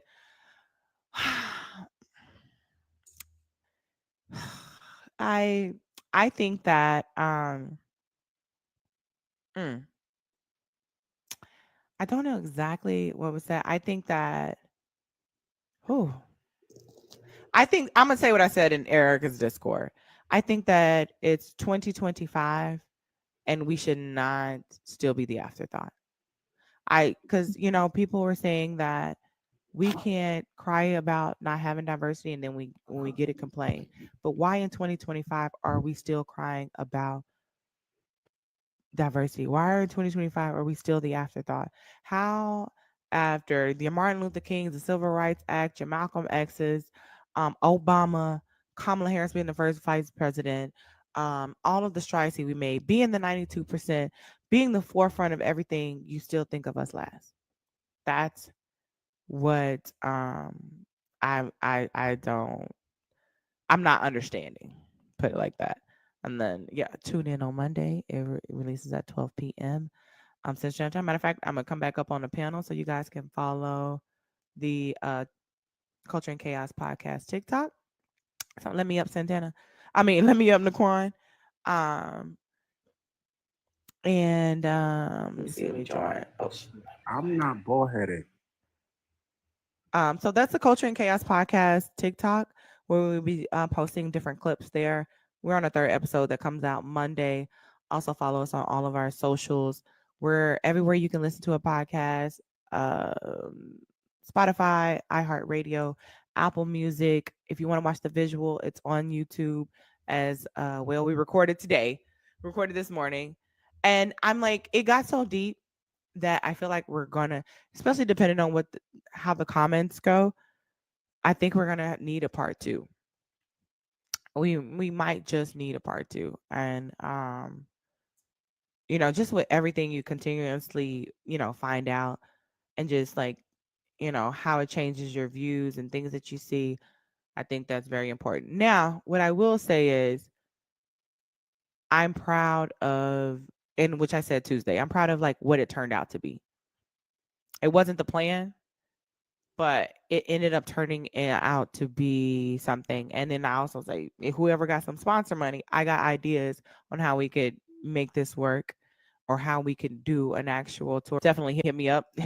But I think that what it turned out to be, as far as them being able to speak to people at the end and drawing their own particular crowd, and like the people like Erica saying that you're talking to people on the side, those are the things that make a difference. And then knowing the fact that they wanted to register voters, but I don't know if they register voters. And like, I think it's very clear. And everybody says, and which I agree to, it was pretty unorganized. And I don't want them to get offended. And I think the problem is too, is the gaslight. It was very organized. We can see it. It's okay. It's okay to say, hey, these are the mistakes we made. Thank y'all for the feedback. And this is how we want to move forward to make it better. But you know what I'm saying? We don't want to hear like, oh, it was very organized. Yeah, I'm looking I've at been you. giving feedback too. I was like, or do we really want to follow Charlie Kirk? That part. Or do we want to forge our own path forward? Mm-hmm. And Mm-hmm. is the goal to turn out so Republicans did a really great job of turning out their base. Mm-hmm. Okay. And so do we want to galvanize the base and go to Democratic colleges and make sure that we are getting them engaged? Mm-hmm. And then maybe going to swing states and looking at those voters? Mm-hmm. Is our time best spent on the most conservative campuses where it's going to be really hard to flip one or two? Mm-hmm. Right. That was my thought with it, is why are we following Charlie? Mm-hmm. Why are we not? Last thing we need to do is big up his little, it totally inflated ego. He ain't shit. Because from the outside, I know what the purpose is, but the outside looking in, it looks like we're chasing him. You're like, baby, I chase money or I chase a dream, but a man is not one of them. But I chase a dream. I don't even chase a bag. I chase a dream though. Okay. So I agree with y'all. I'll just say I agree, and I'm gonna go back on mute. Okay.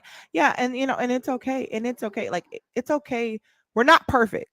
And it's okay to have your critiques. That's how you get better. You get feedback, what you like, what you didn't like, and what didn't seem right, what didn't look right, and you get better. But if you can't take the critiques and you think that you did everything perfect, then how are you ever going? You're not going to change anything, and you're not going to be better. And we want to continue to be better. And I think that's what's important. You know what I mean? My only real critique was that people from those backgrounds should have touched on certain topics. Like me, I'm a man. I don't like to talk about AB Right. because it's not my place. And I also understand that some white people can speak on slavery, but black people can relate to it better. So it's just certain topics. That's my only critique, really. It's just certain topics that should not be talked by certain. I do have a something to say as far as like the women talking about AB, which I agree, but that's also too in the podcast. I do want to save it for that, but I do definitely agree that women should definitely talk about AB. We know our bodies, Yeah, and Jessica, especially when you hear them spewing stuff that is not true. I agree with that. But when you're on a campus like Texas A&M, where YT men rule and women listen to YT men more than anybody, there is a place for a Dean and Parker because they will listen and be more engaged when they're speaking. It's bad. It's bad. It's bad. And then, now However, that's what I was. however, Go that's ahead, Machine. that's how they were raised, right? To get the male gaze and to listen to dad and listen to their pastors. So they're going to be more apt to on a Texas A&M campus to listen to a man who looks a certain way. Sadly, But Now, that's most of our society. Men tend to listen to men more than they listen to a woman, which is fucking disgusting to me. that's the patriarchy. When it's about a woman body. And that I do, you know, agree to some point because that's what I would. Okay, so I just watched the video today of the live stream that some of the creators went up on, and that the one who orchestrated the event when she was in the live with all of the black women and the things that she was saying. And she initially said that if we want to get to white young college students, we need to bring people who can what's that called? Reach them. And that's why they went with Dean and Parker. And then I get that.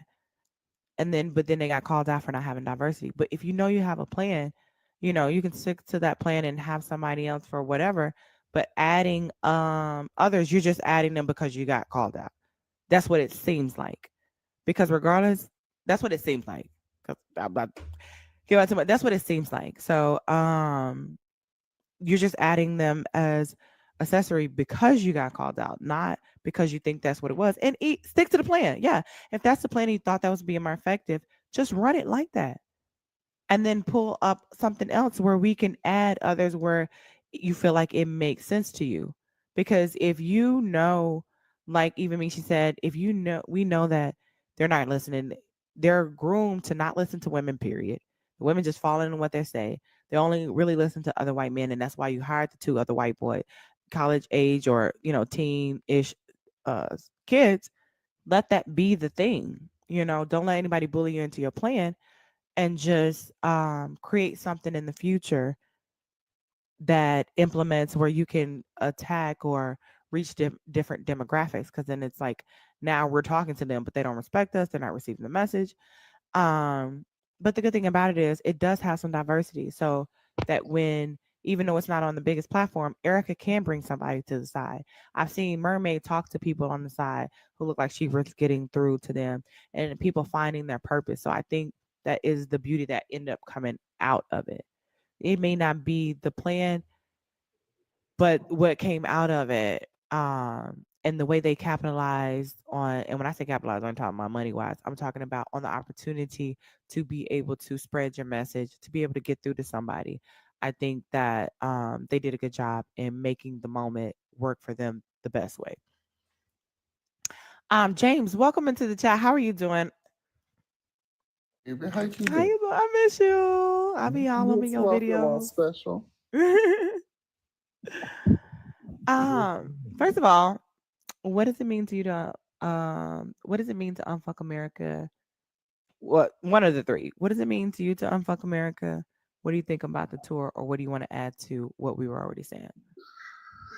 Well, I'm just not politically correct most of the time, so I'm just straight up here. I think that people were trying to mimic something that somebody else created for the sake and purpose of getting attention. I think when we think about the people that didn't vote, they're not at Texas A&M. True. The millions of people that stayed home are in places like their house. And you see a set of people and you hear people say things like what you said, like, oh, well, we needed somebody that could reach them. Which is the issue. I think we try to attach ourselves, and I'm talking specifically as a Black man, to sometimes causes, and we do so with people that would never knock a door in the hood. They don't have the courage to go knock a door in the Ninth Ward of New Orleans. They're not going. They're not going to go to Houston in the hood and knock on a door and say, "Hey, I want you to get out to vote." And so I don't know how motivating that is. And no offense, I truly don't have any dislike for Dina Parker. I've seen a couple of their videos. They're just not my style of politics. But I know that Z girl, in my opinion, has said some absolutely harmful, despicable, and inappropriate things. But the tools of supremacy are to silence anybody that comes against and disagrees with you, which is why they can go un-F whomever they want at whatever trailer park they'd like to. Hold on. Raphael, are you in here? I'm so sorry. At 10 o'clock, you guys, my phone automatically goes to do not disturb, so it changes all the settings and I didn't get the notification. Raphael, put a 1 in the chat if you were in here. Maureen, shut the fuck up.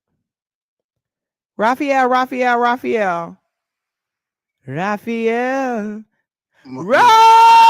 Thank you for the $50 says thank you so much with the personalized. No, thank you. I'm so sorry I missed it. I just put my settings back on streaming mode, so I did just get it. I want to say thank you. And Amanda, thank you for the $17 for clearing out the motherfucking gold tonight.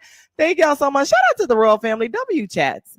W chat. W Royal Families. W chat. Thank you, Raphael. W Raphael too, y'all. Thank you, my love. I appreciate you. He said, baby, I ain't been here in a minute. I got you. Thank you. I appreciate you. Thank you. Yeah, go ahead, James, because he was cooking some good fried chicken.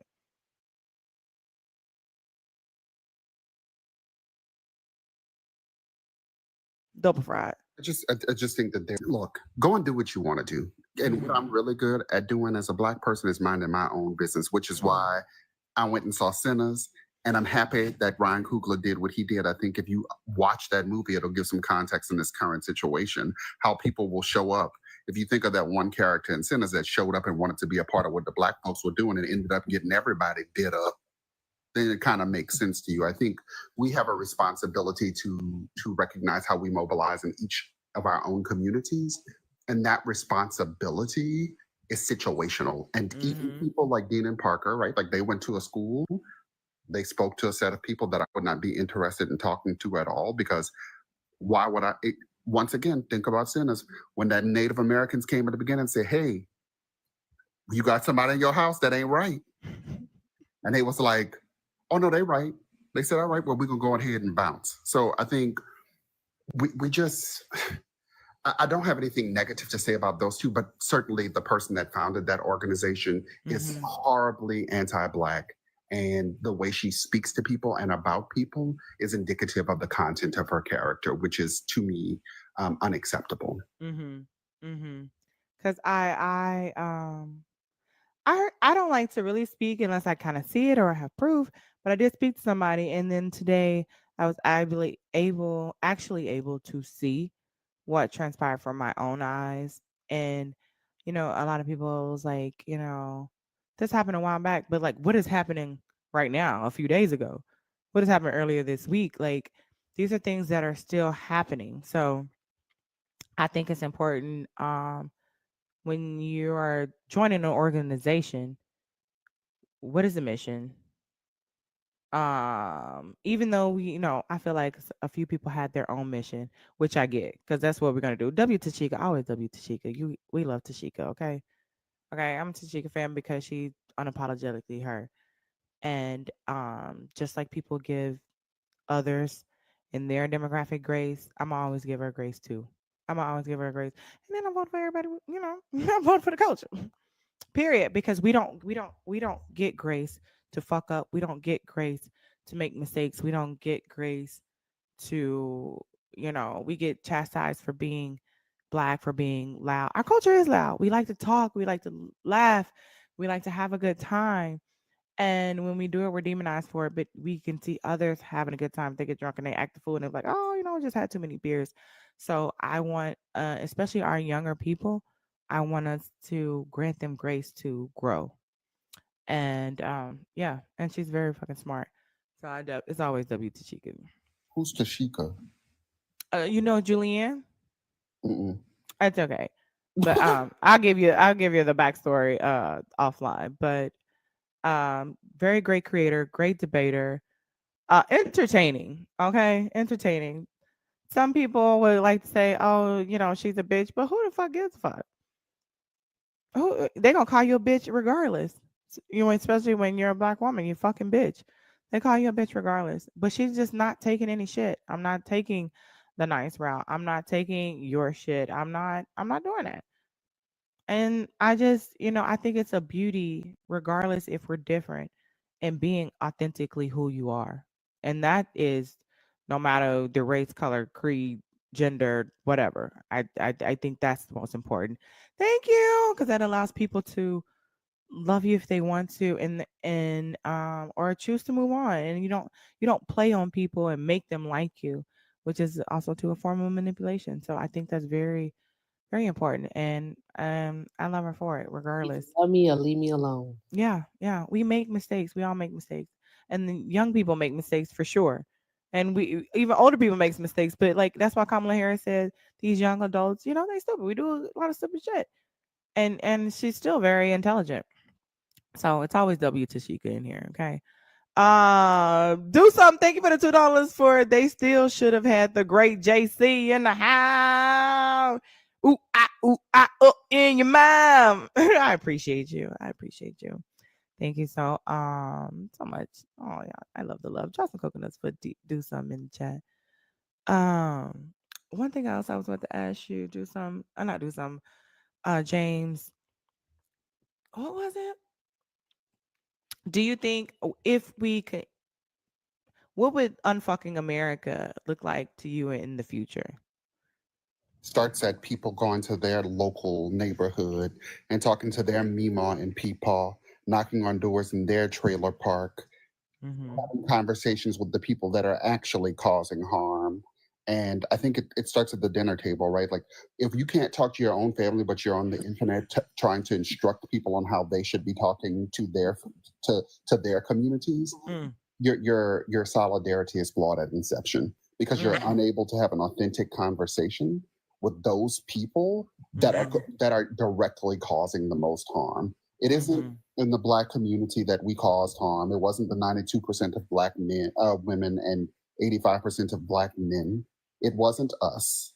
It was a different set of people. And so I think people need to sweep around, as my grandmother would say, their own front door. People are trying to sweep around the doors of others. I think the other thing is getting involved in long form politics. And so I know you and Erica directly have engaged in evaluating and watching congressional hearings. I know that you all read the news. I know that you all are engaged about the topic in depth. And I think being able to share why this current administration is so harmful and how it's going to directly impact people is going to be important as we come up to next year's election. We got to have the conversations, you guys. Can I add to that? Yes, go ahead. So James, I think that the more I agree with you 100%, the more important work is done in your communities, your personal communities, right? So what I do here on the internet, blah blah blah, but what I do in my personal life and really put myself out there is with my own friends. When I actually stand up for marginalized groups and I risk friendships and I put myself out there and say, I'm not going to stand for this. And I have lost friendships and that's okay with me. The internet is one thing, but when I switched from being a Republican to a Democrat, um, and my ideology changed, it didn't happen from watching TikTok. It didn't happen from Facebook memes. It didn't happen from news channels. It happened to intimate conversations with friends and inside my community. And so that's where bravery happens. And I think that's where the real change happens. And so, where do we reach people on that level? I definitely agree because sometimes you think like if I'm trying to either educate you or we're talking about it and now you don't want to be my friend, it's also like, were you ever my friend? Was it beneficial to you in a certain way? Why can't we have this conversation without feeling like we can't be friends anymore? Unless now you've been blanketed it and come to find out you may be an evil motherfucker. You know what I'm saying?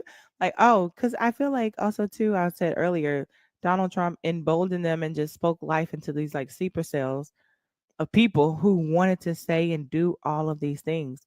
Nobody was storming the Capitol before January 6th, but he says things that fuels hate, which lets me know that people been wanting to say this, but they don't do it for the sake of society, the sake of community. But if you feel like you can find a community in that hate of the things that you want to say, then I'll go ahead and say it. I don't care about losing anybody because I can find a community over here. And I feel like that he created a community of hate where you can come here and spew it and get it off your chest. Yeah, but YT women in particular, we just want everyone to like us.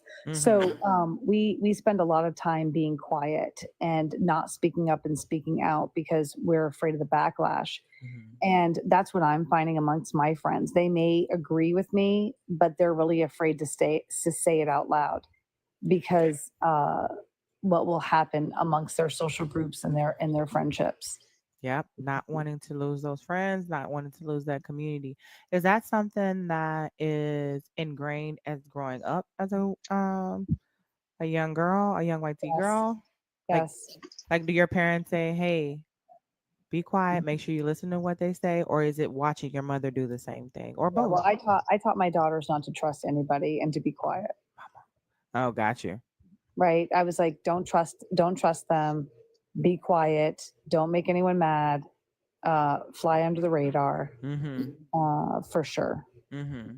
Because I did see this video of it was a white tea woman just kind of being frank about like why a lot of white tea women don't like black women is because they do what we can't do. They speak their minds. They stand up for themselves. They're loud, and we have to be quiet because it's instilled in us. And sometimes we do want to say something to them, but we can't because it's ingrained in our culture, or we're raised this way to not say anything, to get this husband, make sure he has money, and give him children, do whatever he says.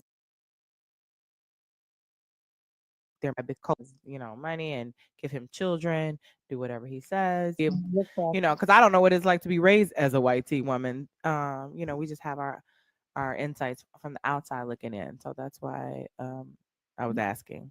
No, you're correct. You're correct. I see it every day. And what I have found though, and I'm trying to inspire more women to speak up and speak out like I do, that you will attract the right people. Um, like I, I don't know. I don't feel like I've lost anybody of value. That you miss. Right. Right. I mean, a recent friend is like, I just can't be friends with you anymore. And I was like, well, you're not going to silence me. And if you're going to support this administration, then it's no loss to me. And I've only attracted better people in my life. So I don't regret a minute of it. My life is fuller and brighter because of it. So I love that. I love that because even if you're like in a community where you cannot be who you are, how happy are you? You know, how satisfied? How because it's almost like I have to put on this face to be here. I can't say that. People rub you the wrong way. You complain about it either to your husband or to the kids, or you can't say nothing at all, and you end up just taking it out um on other people. So really W to you, Michi, for standing up for what's right and for yourself, just being able to be having the courage to speak your mind in the community where you guys were raised, not to be able to do so. And in these friends with air quotes who say they can't be your friend anymore, is it just because you speak out, or is it just because you support Kamala Harris? Like, what is their main reason of like, I can't be your friend anymore? It's because, well, I'm being really frank. Mhm. I don't hold back. I'm actually harder in my personal life than I am on the internet. I So, love that. right, no, I'm like, you are siding with racists. Mhm. You are acting in a cultish manner, and um, they don't like the call out when it's really personal. Mhm. Like, no, so this was the hardest part for me when one of my best friends, when I voted for Trump, told me I was a racist. Mm. And I got really, really upset. It's why actually the reason why I voted for Trump the second time is because I Just didn't like being called a racist. feelings. My feelings were so mad. I wanted to vote Democratic. Mhm. And I was like, you know me. Like, how dare you call me that? Mhm. And I was like, oh, why am I so defensive? Now, I mean, look, Mhm. well, maybe because, oh, wait, I could be racist, right? Mhm. And I didn't like the call out. Yeah. And I didn't like the fact that I was voting that way or with people like that. And oh, it's hard to look back on. But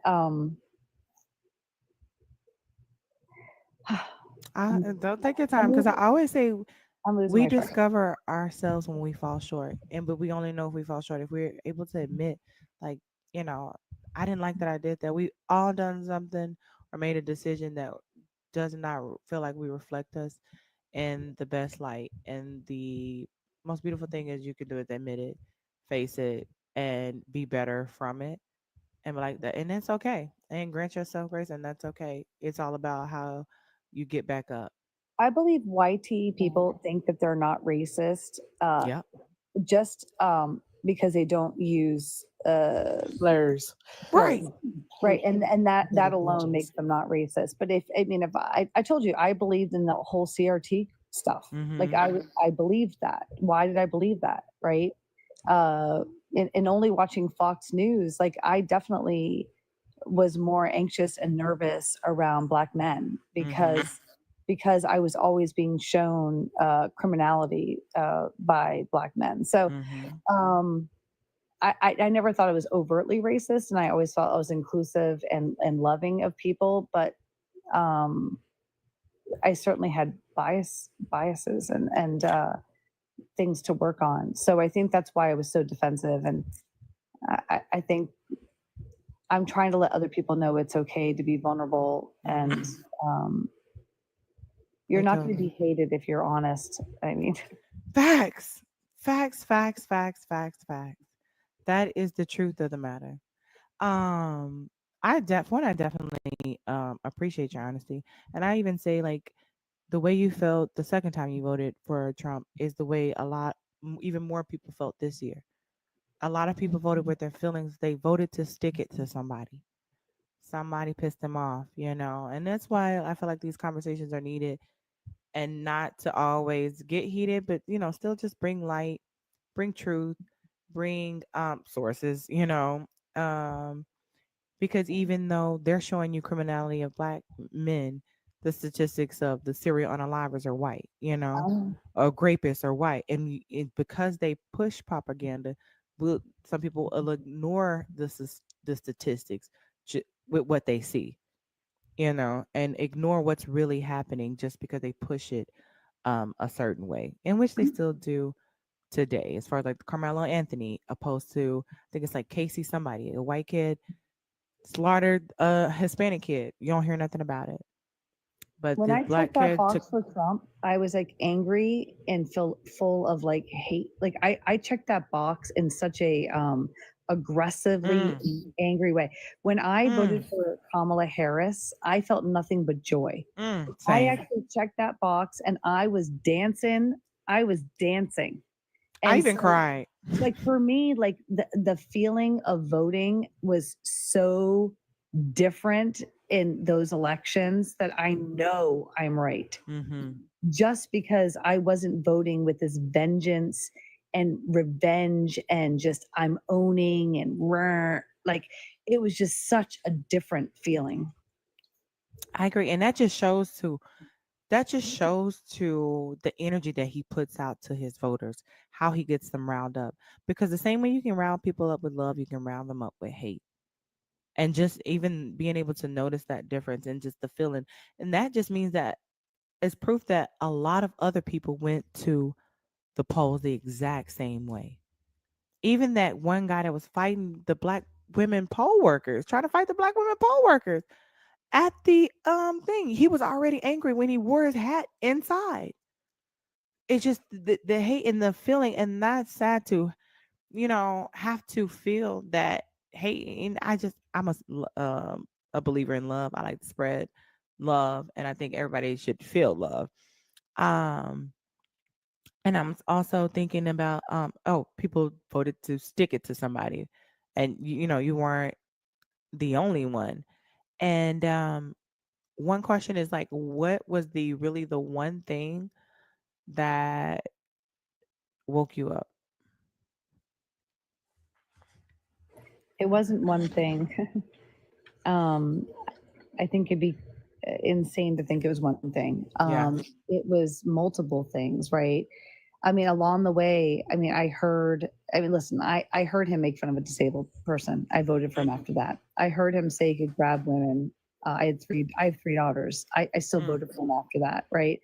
I had these horrible feelings about him all along. I was never a Trumper who thought he was a great man, right?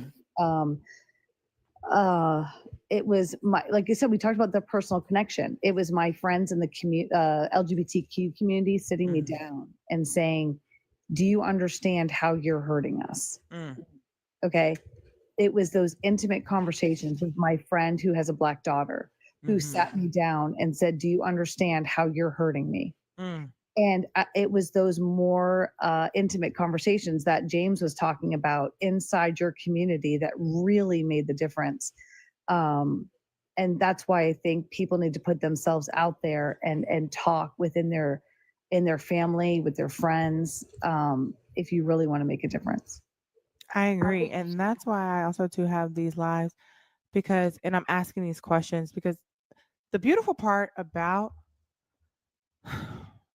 the man running is that one, we get to see who people are, and we could really walk them down to realize where you come from and what you feel.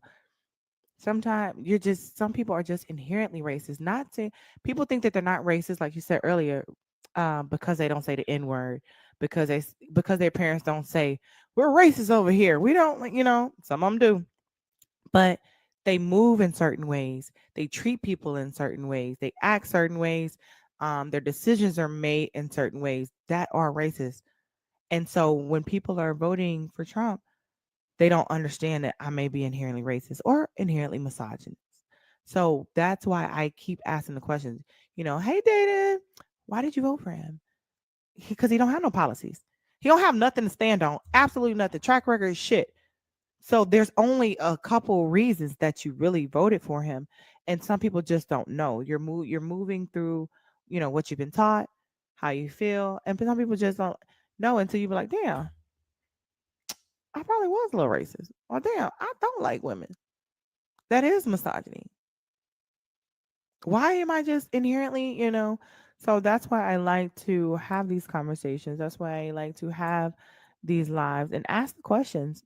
And the people, a lot of people, of course, crash out because they get offended and they think, oh, you think I'm racist? Yeah, only hit dog holler. But like you said, you sometimes you have to go through the emotion and it takes some time. And that's why I feel like it's important that we continuously have the conversations because it's going to take for people to recognize, and we need to be ready by the time the midterms come because we can have said what radicalized her. They said the chat wants to know what radicalized you. I don't want to speak for you. I got an idea, but I don't ever want to speak for anybody. Fox News. Mm. Fox News. I mean, I was a kid in the 80s. My dad was in the military. My parents weren't like really that religious, not religious, political. But I married a conservative man from a conservative family, and we literally watched Fox News every single night. Mm. I don't think people understand. I mean, maybe people do the power of Programming. of programming. So Mhm. so anytime you heard, I saw him make fun of a disabled reporter. Like, I'm a good person. Like, how could I vote for somebody after seeing that? But Mhm. they're very quick to come to his defense in a way that allowed me to continue to support him. Oh, Mhm. he does that gesture all the time. Like, that's not really him. I was like, okay, that's enough. Thank you. That's all I Mhm. needed. I just needed to be able to keep voting for him. Mhm. Thank you for giving me that. Locker room talk. Okay, fine. I'll buy it. Yeah, you're right. There's men that talk that way. It's not a big deal. They're very good at justifying his actions. Mhm. Yeah, that's why it's like with alternative facts, you're not gonna tell me that the truth is not the truth. So that's why I'm like, I'm not letting you take woke. I'm gonna keep asking. I'm gonna keep pushing back. They only hijack it if we let them. They're trying to take it, but I'm tugging back on it. We're tugging back on it. And I don't know if you ever been to TrumpFile.org, but I No. used to go through every story. I had a Trump Files series. I would go through every story and put in there and read it because they had the timeline of who he met. Some Cohen, Andy Cohen, I think his name is Roy Cohen, the person that coached him into being who Roy he is. Cohn. Right, you Yes, have to Roy Cohen. watch the Cohen. apprentice. Watch the Yeah, apprentice. Yeah. I went through, and then in the 80s, or whenever Reagan was president, not only did he ask for Reagan to, he used to give money to politicians so that he could do fuck shit, and he asked Reagan to put his sister, appoint his sister as a judge somewhere so that they can get shit through, and he also, that's when the FTC or the FCC or something like that, when whoever owns Fox News, what's his name? The guy who owns Fox News, when he bought it, Murdoch, he bought it back then, and then they pitched it to to Reagan to get rid of the FCC, where like basically I can lie, because all of the programs had to tell the truth. They had to do their journalism. They had to have their proof of the things that they were reporting. But then when they got rid of that, they deregulated that back in the 80s. Murdoch, Trump, and Reagan, and pushing that towards him, that they can now lie, and that's when the propaganda can really become to be brought to the forefront. It's crazy. Every story, everything, the article about back in the 80s when he said that he would partner with Russia, that at first they would ask countries to do what they want, then they would withhold water, they would withhold food, and then there would be riots in the street and we wouldn't feed them. Like, this is an interview that he had in the Manhattan Inc. back in the 80s. So he's always been talking about riots in the street. He's always been talking about withholding something from somebody. Every president he says is dumb, dumb, dumb, dumb, dumb, dumb, dumb. It's like the same playbook. And talk about when he went to Moscow, things that he wanted to do, how his wife is connected, like TrumpFile.org, you guys. And then when he became president and he's talking about attacking people, I stopped doing them as much because I'm like, if y'all don't want to listen, what's the point of me doing it and making myself a target? But then again, I'm protected. My husband and I both watched. I mean, we were both hesitant, and then January 6th was the final breaking point for both of us. Like, that Oh, your was. husband too. That's dope. Oh yeah, no, my husband voted a straight blue ticket, and 2 out of 3 of my kids were Republican voters. Now the entire family now votes blue, but January 6th we both watched in disbelief, and I was scared. we could no longer support him. It should have been the breaking point for every American. I don't understand where that wasn't a place where we all could have come together. It's really sad for me. And I believe that we can still come together. And I would encourage people who voted for Trump to watch what he's doing, and say, we're done with this divisiveness. It's time to go ahead and put down our egos and our stubbornness and find common ground. But I would definitely have to agree. Free, welcome into the chat. Oh, really quick level set. Can you guys please keep tapping? Let's get to 200K. Tap, give me a follow if you've not done so. We're in a subway. Wow, I'm so sorry. Whoever subscribed, thank you for the subscription. Because baby, you know that they are not like us. I appreciate you dropping coconuts for our new subscribers. You get access to the Discord. Send a quantum message or put a one in chat. And he'll send you the link to the Discord. We have 2 more gifts before we hit our gift goal as well. Again, always the best way to support the live is via Cash App and our Venmo. The pay links are in the bio as well. If you have a question for the panel or you just want to say, "Hey, Garrett, this for you. I love you. I appreciate you." You can put that in there too, or you can just like, "Here you go. Here you go. Take my money. I support it." Whatever you see fit. But yes, please keep tapping in. Keep engaging. We appreciate you. Oh, that's what Chi Chi sent out them subscriptions. Y'all, can y'all say if you got a subscription for Chi Chi, can y'all please say thank you? Thank you so much for sending out some subscriptions. Chi Chi, I appreciate you. W Chi Chi's in the chat as well. And if my panel is saying some things that you love, please gift them and show them some love. And again, too, I just appreciate the honesty. You got one? Come on, I got one. Say thank you, Gigi. And the open conversation. I think these conversations are well much needed, you guys. Again, I always say it's okay to say I don't know.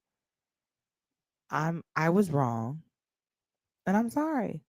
Those are some of 2 or 3 of the hardest things for everybody to say, including myself. We've been there before, but I do know as I've grown and things that I've just kind of been honest about, I'm able to grow even further and just find more of myself.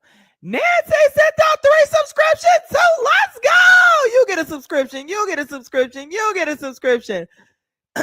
Courtney, somebody with an A, and I can't really get them. And Mimi, you guys all got subscriptions. Say thank you, Nancy, and W Nancy's in the chat. Thank you so much. I appreciate you guys. Thank y'all for sending out the subscriptions. Oh, wow, we had a little bonus round or something. I love that. I love that. If Free. if you are a MAGA, even if you're a subscriber, you're not getting into the Discord. I just So want you to know that. Yeah. yeah, Because I like the Discord. We are the royal Yeah, that's the family. thing. Yeah, we are the royal family. We are all kings and queens. Every day is not the best day, so we lift each other up on those days. And when we do have those good days, we support you. We are rooting for each other. It is the community, it is a safe space. It is our palace. So Yeah. yeah, if you're, huh? so to the new So if subscriber, you're a maggot, it's okay. You can subscribe so you can get into sub Yeah. only chats, but you won't be in there. if Check you are their a new page. subscriber, please drop a 1 in the chat before I send the link. I am going to check your page, or I am going to check the comments to see who you have been supporting, because you won't get in the Discord. You will not disturb my peace. Do something needed if you don't have it already. Free, welcome to the chat. How are you? Hey, Nietzsche just got me really thinking, and honestly, Nietzsche, I do watch you. I watch. You're who's one of the first people I discovered when I came to TikTok, other than Stag and Popcorn and Pajamas. But we won't go there. We won't go here. Not tonight. Um, One of the things that has got me thinking over the last, I guess you could say the last 24 hours that has been like going through my mind. But at the same time, I've been kind of thinking about this ever since the marches happened, and being a Black woman, I'm not necessarily putting my feet on the ground there for safety reasons. I have to ask this question to all of my oatmeal friends.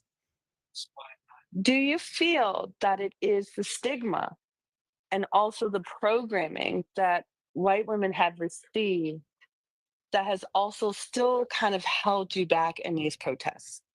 And by that, I'm being cocky when I say this. I have seen the protests in Europe. I have lived through the protest in Europe. Those are white people, but they don't play. They burn stuff up. They tear things down. They do Molotovs. I'm not saying we have to go that far, but I'm just saying I still feel like there's still a hold or something keeping things a little PG for white women protests to really be taken serious by society, especially white men? Do you feel that this program is still kind of like putting a little bit of a hold on people? And I know you can't, I know white isn't a monolith. I'm gonna Thank you, ask Heather this later Gigi. too. Jennifer, you I'm got gonna a ask all subscription. my my oatmeal friends. But do you feel that there's still like a barrier that the level of anger hasn't Thank you, tapped guys. out the fear of being seen as angry, or is it possibly Black people come from a generation that said, okay, you know what, we're gonna be beaten up Well, with a oatmeal bob brown, stick. so I'm thinking like, We're is it going to light have skin? dogs sicked on us. We're going to have water hoses sprayed on us, but we don't care because the bigger good is there. We still have to do it. Like, what do you feel? Is it that fear or is it the programming? What do you feel that there's Yes. still a line? And even if so, do you feel that there's still this fear of those type of things happening? Because it's got to be more vicious than this. It's got to Sure, be more thank you for the frequent. subscription. Let's go. Yes, yes, yes. The protests feel comfortable for them because they're amongst their peers, right? It's acceptable amongst their peers. And Thank you, Amanda. I mean, I have to say, even for me, like I have deactivated my account 100 times. Okay. Because I'm like, I actually really don't have to fight. I don't. I can actually deactivate everything and shut my mouth and I mean, I could go to a protest locally with my buddies and hold a sign. I mean, it's pretty passive when you think about it. Because there's a lot of protests, but you know, when you have like the Black Lives Matter or they're protesting because another Black man has been unalive. There are police, there are tear gas, there's paintball GUNs, there's all this force and present for us, and we don't see any of them. We don't see, like a woman said, we should get a bounce house for the kids while we're out here. I know you fucking lying. I was gonna ask if I saw that. Like, girl, this is a dangerous place, but they don't view it as dangerous. All right, when did this happen? Wait, what? You said there needed to be a bouncy house. Where was this? I This- know, no. This was No, I'm the not. I first can't. week. No, this I is can't. at one of the protests, I think around April 5th or something like that. Yeah. And she got online, and then black women were like, "Are you crazy?" And then some white T male creator got on to drag the Black women for dragging her for thinking that, like, why would you bring a bounce house here? She made like a whole post and listed a bunch of tips that she thought would make it more family friendly and just a Why is good wait, event. I didn't need to hear this. This is just proving my point, and you're proving my point, and so I understand that you agree with my point. But I really didn't need to hear that because that's just infuriating. Because it's the risk is still just not there for you, huh? Is the risk? It's just not there. Is it just not there? You don't represent me. Yeah. And how, what do you think would happen that? have to happen to white T women to feel like I need to fight that hard? That's where I was. Thank you, Jessica. Go ahead, get in my head. Get in my head. But seriously though, this is the conversation free that I came in on the other day when you had just started your live. It might have been yesterday. And I wanted to talk to you about it because I've joined the National Protesters Network and I'm just like trying to get a more clear understanding of what y'all think how to put it we should be doing, I guess. If I can, really quick, I think because I want to address something Freed said. And Freed, thank you for Heather, your come up.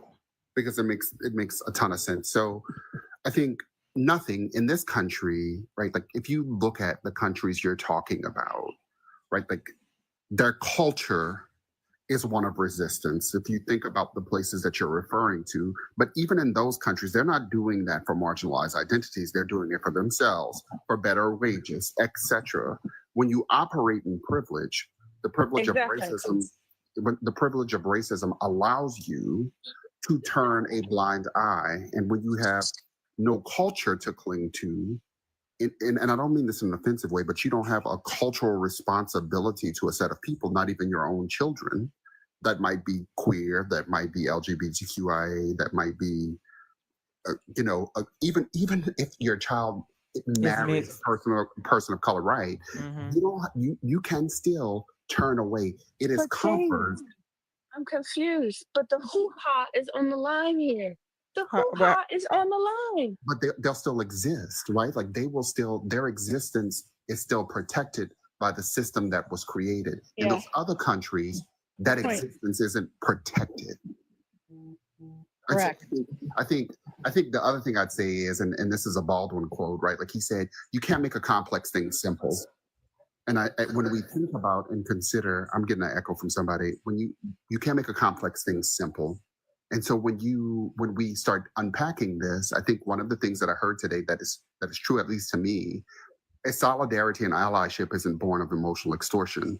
And though I want to scream and yell at some of these people, you're not going to change everybody's mind by doing that, right? You have to have conversations like Jessica facilitates and ask questions that operate like Freed in the way that you have or the way that I've seen Erica operate. And it's unfortunate because we put the onus a ton of time on Black women because they move from a place of compassion and love. And so I think the question is complex. How do you make them? They would have to be unsafe. And given the system and its current construct and all of its complexities, how do you make it unsafe enough for them to feel moved to action? And I think that if you had I don't think that. I think racism and otherism has operated in the way it was intended to. It is a complex system that cannot be undone by yelling or screaming or hugs and kisses either. I think it requires a ton more. The hope is that these last 100 days is a litmus test for them to start understanding how absolutely harmful things can become. Because keep in mind, a white woman judge was arrested today simply for doing her job as a judge, right? Like the harm is now at their doorstep. That I'll have to agree because I don't know. I know a lot of people in here watch Handmaid's Tale, and Serena, knowing that what they would do, the man had cut a finger off, and still you uphold the patriarchy or whatever it is that they say. So that's why I asked, like, how hard did? Let's go. Come on, maybe. They said, let me come here and do my big one, okay? They said, let me show you a little something. Put my name on that crown. I appreciate you, love. Because even though not June, is it June the main character? Even though she has left, there's a lot of them that still do. Even the wives who sit there and watch their husband get done up by these women, the women that are there. Like what is the breaking point? Is what the question is. Really quick before we get to you, Heather, do something. I know you've been waiting very patiently. What did you want to? Just three points real quick, and nothing major. But first, I want to know what's around your neck. Oh, this is the crown. So this is it's a royal family on it. I've seen that part, but who's Amanda? Amanda is the one holding the gold crown right here. So whoever is like the top gifter at that moment, whoever you see right here, that's whose name is going to be on my crown. So that's whoever's pretty much gifted the most in the crown. Let you know that they're like championing the live stream. They're supporting and just to highlight them as well. Thank you for that, Galaxy. Just some coconuts for phase, okay? Right, but yeah, so if it moves, then I just erase it and write somebody else's name on it. But Amanda been doing her big one, okay? Okay, so my next one is real quick. May 4th, my subscription for you, I have to renew it. So when I renew my prescription like I did last time, I got you 2 more. I'm gonna do 2 more other than myself, but I want you to pick them or contest or I don't know, however you want to do it. But I got you 2 more. Thank you. I appreciate you. Come on, he said I'm gonna do something. They don't call me do something for nothing. And then I got one last point and I'm done. So I really want to say this time around, because within the last year and a half, 2 years, I've been really seeing a lot of divide between my black brothers, my black sisters, or whatnot.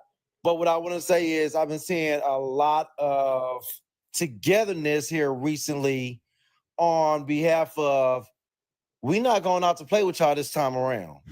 We're going to say our black asses at home, part of my language, and I'm sorry, my white counterparts, but we're going to say our black asses at home, not do shit right now, or whatever. And we stay unified on that. We're staying together on that. And I really appreciate us, whether we was going out to play or whether we staying at home, either or, we're staying unified as a whole. Well, a majority of us per se, or whatever. We're staying unified, and I really like that about us right about now. Yes. Thank you, Amanda. Come on now with the TikTok headquarters. Let's go. Thank you so much, Do Some. I appreciate that. Baby, happy Friday. Yes, I knew we was going to have a long one today. It's Friday. We get to stay up a little late. Let's go with the ground. We're doing queen shit in here tonight, you guys. I appreciate you, Do Some, and we love you. I appreciate you. And, you know, like I said, it's a big puzzle, and we're all playing different pieces. And I feel like maybe for the past maybe 2, 3, 40 years that we thought it only looked one way, even though we kept getting our ass whipped. And there's more. But the most effective thing,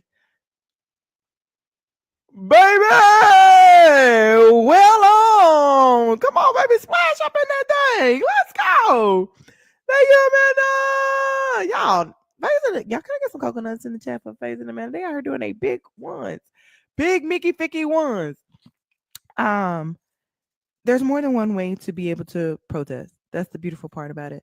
We've seen it, but the most effective change that we got was when we removed our dollars. And that is when they boycotted with the bus, public transportation for like 200 and something days. And if we could just continue to stay diligent in that, especially if we circle the money within the marginalized communities, period, and start building up our businesses that will give, because obviously the businesses have power, they have money, and they have say so. Like if Jeff Bezos and Google and Elon Musk can influence them, then we need to put our monies, in which we have all given them money, to be able to uplift them and maximize them. But we can also do that for ourselves. We could real quickly, and we need to have a black news station that has news anchors that tell news in the way that we want that it needs to be told. I just wanted to add that. Yeah, but when or I guess he probably wasn't the one, but when what's his name? Bill Cosby was about to buy one. Hey, baby, we are on a race. We are on the race for 2026 so we can take back over the House in the Senate. Let's go. When he tried to buy one, you see what they did to him. So go, Daddy, we need brush your teeth. Put that back. Why are you pulling those blankets out? Let me mute. She mama in right now. I'm so sorry. I did not mean. It's okay. She mama right now. Come on, face. Yeah, there's more than one way. And when we pulled our money back, that's when they started to make a difference. And that's what we're doing at the moment. But Heather, welcome in, beautiful. Hey, everyone. How are you feeling? Yeah, Free. First of all, I'm glad you asked this. I can tell you honestly, I think about this all the time. I really do. For me, I live in a house. I live in California alone. I don't have any family here. I live in a house alone, and I care for 15 different beings between a feral colony and the animals in my house. So anything that happens to me, and that's multiple animals that would die. So for me, that's what keeps me sometimes from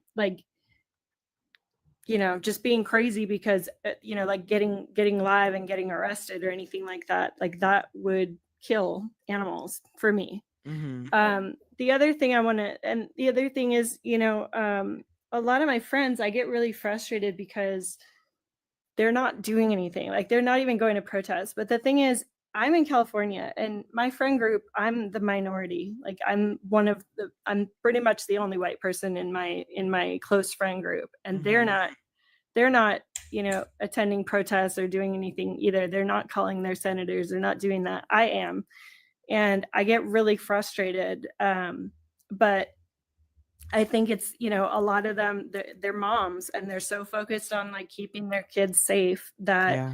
it's scary to think, and then on top of that, like you touched on it, but the protests and like Black people not going, we can completely 100% understand that. When I went to protest a couple weeks ago, somebody mentioned something about like, wow, there's no young people or like Black people here. And I said, no, this is an ally protest. We cannot expect anyone but us to do this right now, so I do everything I can, I say whatever I can when I can. I protest, I call my senators, I boycott, I do everything I can, but it's kind of more like a revenge is a dish best served cold type of thing here, where if I get thrown in jail, that's one less voter, that's one less person who can do things kind of like like behind the scenes, like quietly, but I can honestly tell you, I think about this all the time, and I feel like I feel like I'm just never doing enough. I feel like I look at like the Vietnam War protests and people just in the streets, like young people, fighting and getting hosed, and I mean, just crazy stuff like that. And I just never feel like I'm doing enough, but that's my reasons, and that's some of the thoughts that I have. And I don't know, I just wanted to kind of give that I perspective. appreciate that, Heather. Appreciate you, Heather. Jack Socks, thank you. Face. Come on, Face. I'm here doing my big one. I do. I know, trust me, I know how it feels. It feels exhausting. And that's also too another reason why there are so many policies. The systemic racism. Trying to you, like you say, they're just trying to make sure their kids are okay. They want to keep them occupied with those types of things so that they're not calling senators. So they're not calling their house, the representatives. So they're not being able to even have time to do these things, which is why Donald Trump wants to do it on one day, because Black people are trying to take care of their family and they probably can't get off for that day.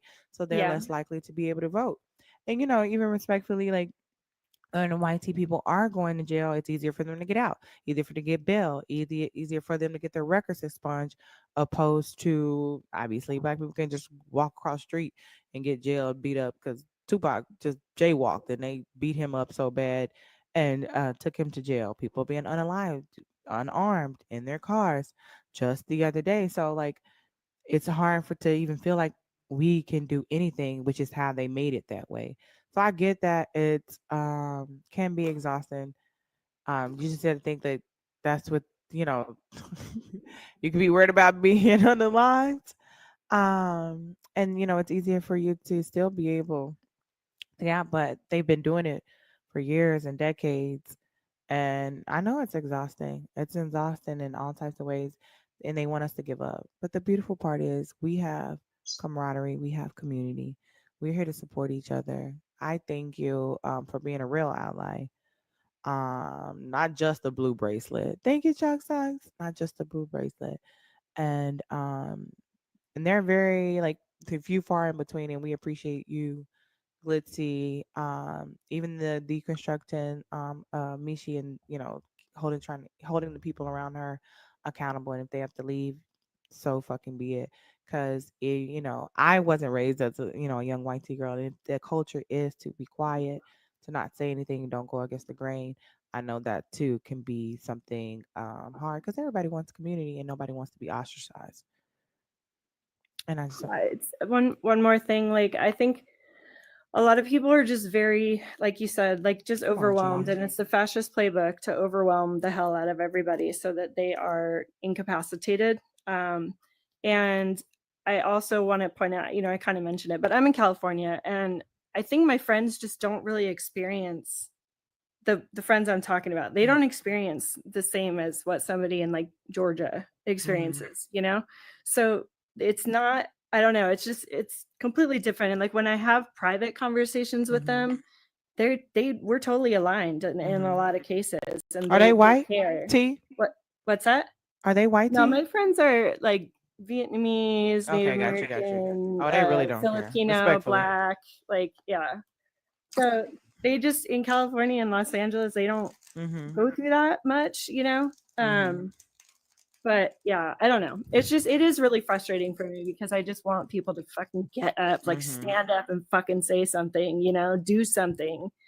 But Mm-hmm. yeah, it's a lot of overwhelm and Oh, a I lot thought you of meant like they were your protecting black family. friends. What's I'm like, that? oh, at first I thought you meant when you said you're a minority, as far as like you're the only white person. I thought you meant that they were your black friends because I do know more black people, even regardless of where you're at, are trying to keep their children safe. So Yeah. that Yeah. I can't speak to what they're experiencing either. So but I just gonna leave it at that. But I thank you for go ahead, James.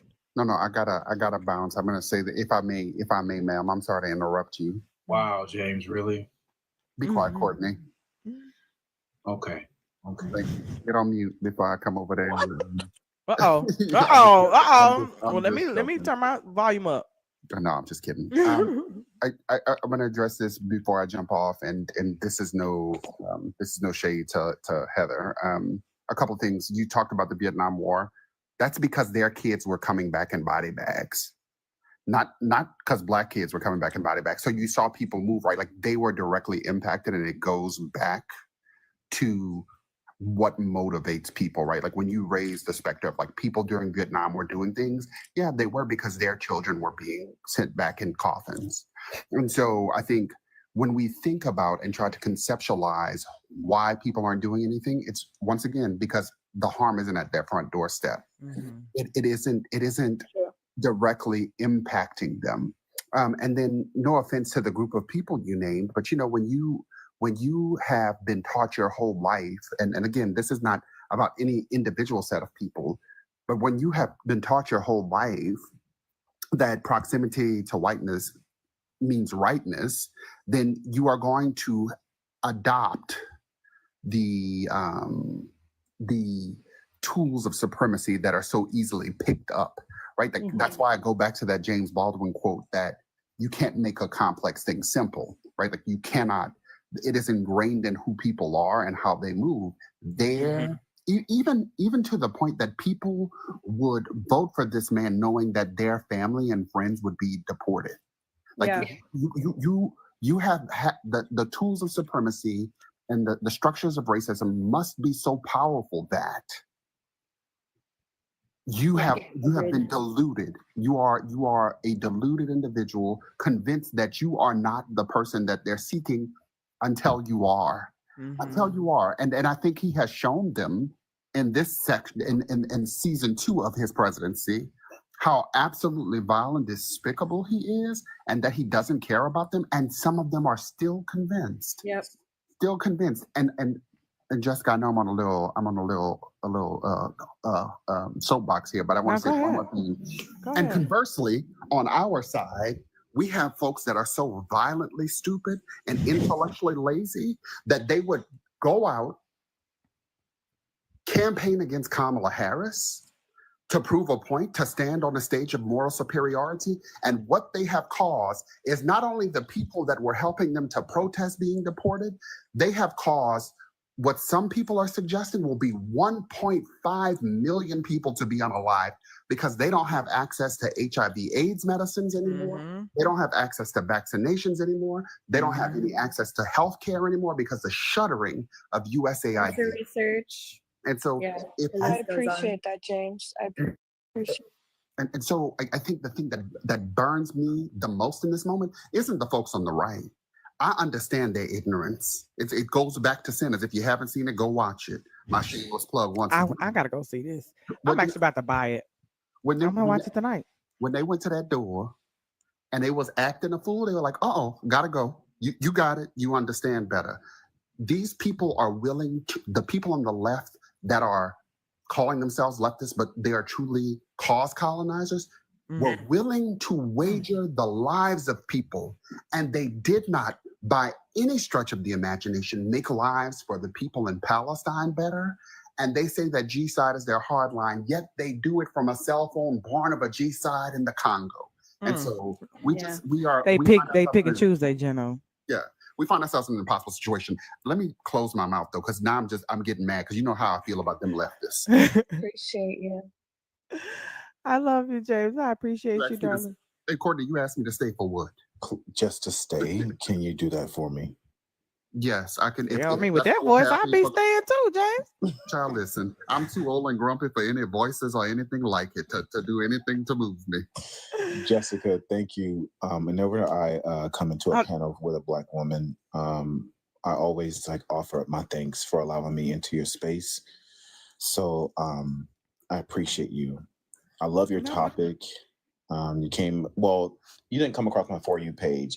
I follow James and I love him. And so We all love James. wherever, Courtney, whenever James. I just want to say I want to be fair. Lisa's been waiting a little time. I don't want to skip Oh yeah, her. yeah. No problem. Go ahead, Miss Lisa. Thank Lisa, you. welcome in, darling. Thank you for having me up. So I don't know if we're like not seeing the obvious like thing why the protests have been so peaceful is because the police are allowing it to be peaceful. Yep. Right. 100%. They're not creating like when the Black Thank Lives you. Matter protest that I was at. Like the police created a situation where there would be a confrontation. Those people, everybody was peaceful, just as peaceful. We could have had a bouncy house if they would have allowed us to have a bouncy house. But it's just like how people are like, oh, well, Black people commit all the crime. No, the police are in the communities where the Black people are. It's like So if a white man commits a crime and there's not a cop around to see it, did it happen? Right? It's not that white people aren't committing crimes. We're committing crimes all the time. They just don't arrest them. They don't I throw the mean, book at them. let's look They at expunge all their of the records. school pew-pews, the Yeah. school unalivings. They get like taken to McDonald's. Kyle before they go to Rittenhouse. jail. Like, come on, Yeah, come let's on. be real. Kyle Rittenhouse, like it's just, but that's what I'm saying. Like if the police wanted to, they could create a situation, and it may come to that. It may be politically palatable, right? If they get enough pressure, right, from their high ups, depending on where in the country they are, to create a situation, a confrontation, and get people to go in and start burning stuff down, and get people to go in because and that's another reason why Black people are not going out. Not just because we're tired and we did what we were supposed to do. We've been doing this all the time, but we're now seeing it's a setup. We're not going out there because it'll create change. We're going out there. We're not going because it's a setup. It is. So we can't have peaceful protest. It is. Y'all don't even show. Y'all damn it, y'all ain't even showing up. Just let them go. I feel like the only way it would be even effective is if y'all inconvenience Donald Trump if he needed to do something. If it's right in the Capitol and he need to go drive somewhere and go take a photo op. He does not like to be inconvenienced. But if it's all around the world and it has nothing to do with him, they're like, yeah, we don't care. Because like you say, the reason why they wear hoods is because they are some of these judges. They are some of these cops. They are some of the lawyers. They are some of the people who are in control of these things. And so if it's just the white people out there, then we don't need to.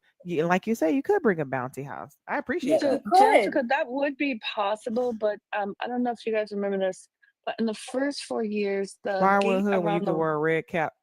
Oh, now that's a word. Let me write that down. I'm gonna put that on the shirt.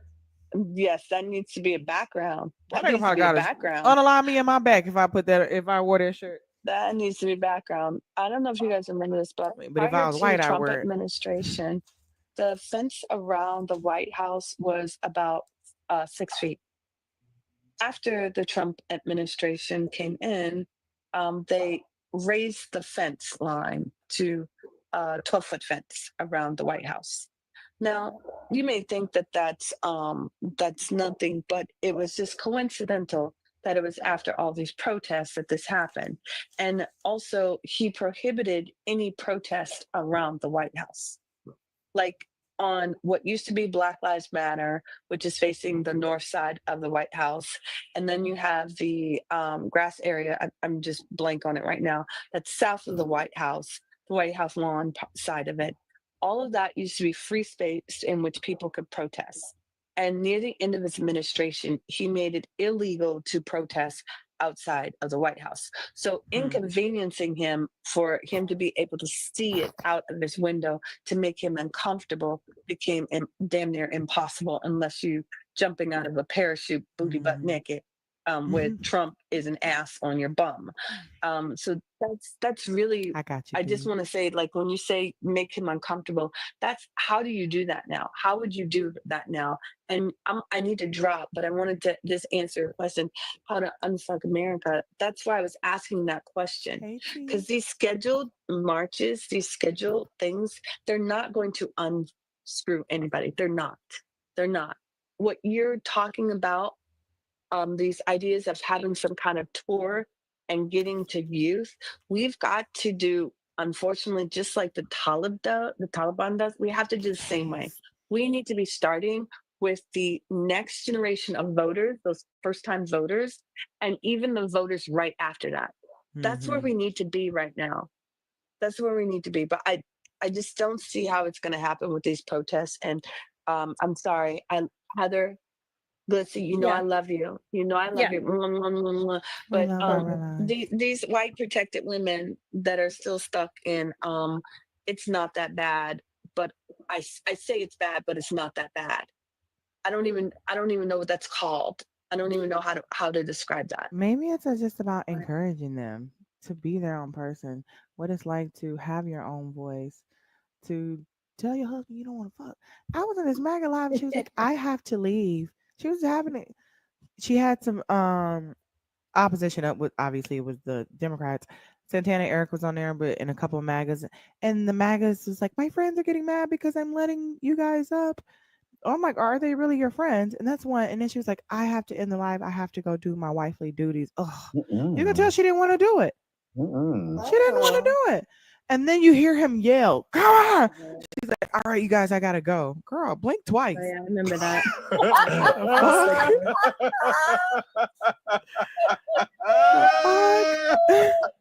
Dude, like, I was like, are you well? Are you okay? Like, and that's sad because they put this, like, women have to do these quote unquote wifely duties. That's involuntary rape. Yep. You do it because you don't want to fight. You don't want to get hit. You don't want to cause a rift. These your husband, like, I'll tell him this and I'll tell him that. And that's what they tell you you're supposed to do. And you don't even want to do it. It happened to me multiple times. Wait for them 3 My minutes. ex, multiple times. That makes me feel like you didn't even want to vote for Trump. But he tell y'all what y'all gonna do. I need and you know, white teen women, can we tell our friends that he won't know? You go in there by yourself, he won't know you voted for Kamala Harris. Hold on, wait a minute. Hold on. Batten 137, but y'all single. Who are you referencing? Exactly. I want to know who you're referencing. I want you to expand on that. And if you can come up to this ain't my live, this ain't my space, because I really want to give it to you because I already know what you with. Well, if he come up, then I want to talk to him first because y'all will be done ran. I know y'all will be done ran him out. Maddie, would you like to come up? I sent you a request, Batten, if you would like to come up. Jessica, I just want to say, I listen, I didn't want to be up here long. No I saw problem. James up here, and then I saw how beautiful you are, and I was like, oh my God, who is this human? Yes. All right. Good night, guys. Thank you for having me up. Great conversation. I loved it. No problem, Lisa. Thank you so much. The topic, what does it mean to unfuck America? Yeah, unfuck is a term I'm familiar with. We use it a lot in the Army. Thank you for your service. No, I appreciate you for thanking me. No, I appreciate it. What it means, I think it's the 80 and the 94% taking a seat and continuing to sit down and mind our black ass business. I also think there is emphasis on personal responsibility of the YT community and all of their associates or their affiliates. And there was one young lady that came up here and she was talking about all of her BIPOC or her IPOC affiliates, like her friends, those in the Asian community or Southeast Asian community, friends who are not Black. And there is a difference between a Black American and then the people of color, because the IPOC don't fuck with Black people. We need to acknowledge that. And that's what's crazy. And that's what I was saying with that, though, because I'm in California, we just don't experience the same, like in Los Angeles, it's not the same huge division between races as it is in other places, is what I was trying to say. I have quite a few Black friends. Well, here's the thing. And here's where the conversation. Where there's nuance to that conversation, and here's where I propose a little bit of, or I pose an objection, not objection, argument. Yeah, it's an argument to that.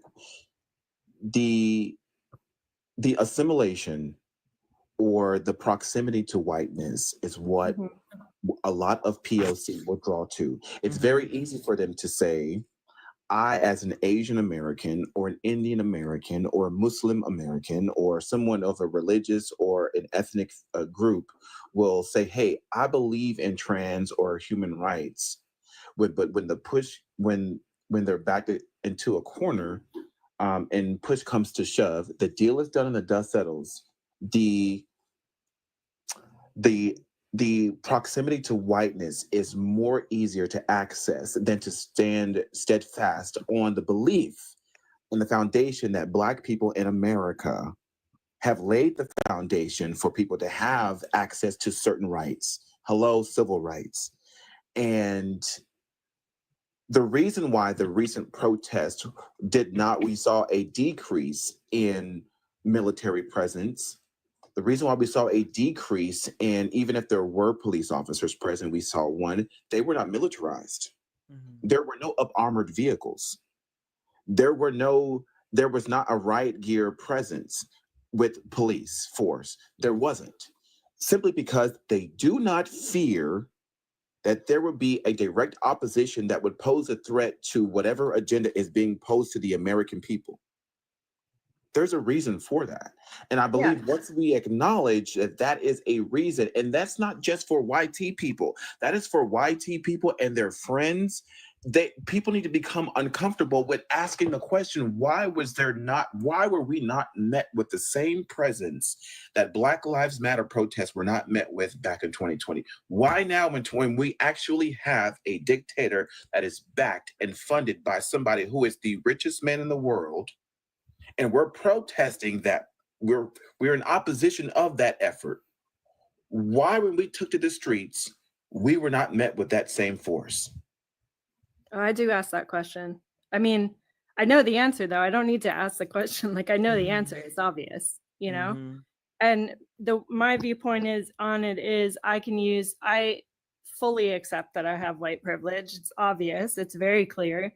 I mentioned a book earlier in the chat that Naquan and Hector, I think it was, definitely highly recommended. I recommend anybody who's YT listen to it. Listen to or read it. It's called White Privilege. It's a really good book because it helps explain, people automatically want to get so defensive when you say you're racist, but we are every one of us is participating in racist systems. If there's no racism in America, then why is there not a single Black affluent city in the entire country? Not one. And read up on Tulsa, that you cannot be educated and understand what's going on and still say racism does not exist. It very much is alive and well and exists. And what we can do as YT people in this system and in this environment is use our privilege to fight against that, essentially.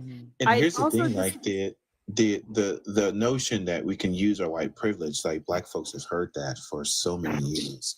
Yeah. But when does that use of white privilege actually comes into fruition? When do we see it? When do we, as an American people or people here in the U.S., see a return on that investment of white privilege, seeing as how the system was created for white people by white people? Yeah, I mean you understand how huge of a thing it is to fight, because we're basically like asking, trying to fight against people wanting to hold dearly on to what they have, so we have to accept that that's what we're fighting against. And not we as in you and I have to accept that that's what I'm fighting against.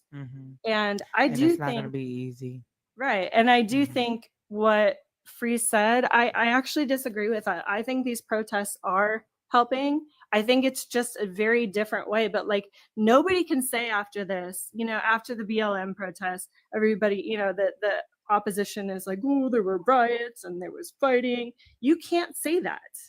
And even if the news outlets are not reporting on it and not covering this, 5 million people showed up on the 5th. 4 million people showed up this last weekend. And the more that we share that, the more it, people aren't hearing about it because the news is not covering it, but we have those numbers to share. And I can tell you, I went to Orange County, the first protest I did this year, which is, if you've heard of it, it's called the Orange Curtain. It's a very conservative part of California. And I can tell you, like, yes, it was a very quiet protest. We were walking down the street. It was awkward because nobody really wanted to, like, there was a little bit of yelling and everyone was holding signs and stuff. But I can tell you, not in the whole time that we were walking, there were in Orange County, there were like 3 cars that had an issue with what we were doing. I was shocked. It was not, we weren't getting like people yelling at us. I mean, there were like a few people, very, very few people in Orange County. So I do think people seeing this and seeing that, like, oh, people who look like me are out there saying this is wrong. I do think that it has an effect overall. I think that over time, it's just, it's not, I don't know how much like burning cars is going to have an effect on people. Just are automatically going to say, oh, that's wrong, I mean, but they if you definitely get got in Elon there, ass up out of the damn White House. He said, I got to focus on Tesla. Yeah, and I think that he's. but that was the boycotts, not That's the a burning. That's the that's boycotts. he's leaving. I hold on one second. I feel like like, again, I was saying earlier, there's many ways. We may not all be out on the street. We may not all, we need every part. We need the disruptors. We need the car burners. We need the protesters. We need everybody roll Phone back their callers. dollars. We need the phone callers, the email senders, the talk to your family members. Be brave. And I feel like that's the thing that, like, I know that I don't feel like we have as much of an issue. We don't have problem talking about politics as much, but I do feel like, a lot of white tea families are scared of their parents to some degree. I don't know what type of fear they're instilling from the very beginning. Again, Mishi spoke about how the the girls are told to be quiet. Don't say anything. You go with the flow. Don't go against the grain. And I can't say, as far as, what as far as in the white community, if you feel like, because what the responses you would get and what's going on the inside, and they would talk to you, like, if you feel like we're out there, yeah, it may not be doing anything, seem like it's doing anything to Donald Trump, but you seeing that it could be giving people who are in the car driving by courage At so the that they people come by out the people next level. time. Yeah. Maybe they're start doing the research when they leave. Like, I see people like me who are standing up. Maybe there is something to it, and maybe because we have to start continuously planting seeds. And I don't want to think that absolutely not. We just keep doing more and more what we're doing and coming up with even more solutions. I don't think we should just stop altogether. Now, I do think, obviously, too, that we shouldn't go out there because it's obvious it's been a setup for. I just feel like we got played. Like, we've been falling for this same setup for I don't know how many years. It's only us. And just retract the fucking dollar. But Martin Luther King said, I feel like I led my people into a burning building, and when the whole time I should have just told them to stop spending our money with them. James, you wanted to say something too? Heather, I listen to you, and I'm going to push back. And if you've not been, Absolutely.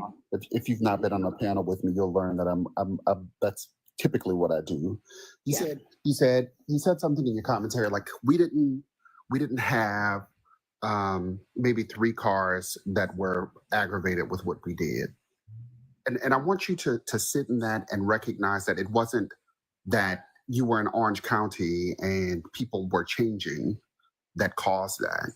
I want to invite you to sit in the fact that they are okay brutalizing Black and minority bodies, but they know that if they do that to a group of white people and it's on the news, that it is going to look horrible to them. And so it's just so that I'm pushing back on that point. I want you to truly sit with like Yeah, that's a good point. like and really invest in like, yeah, there are people I am and people dislike this about me. I don't hate people, not even the orange person. He's close, but I don't hate people, right? And so I try to move in love and acceptance with people. So I'm not a big proponent of destroying property and all of that, and have been at the forefront of protests. You can look the article up, ran the commissioner of state police to retirement. They had helicopters in the air and everything at the front when we went onto the police compound. He retired like the next day or the day after. But I also didn't have to destroy anything to do that.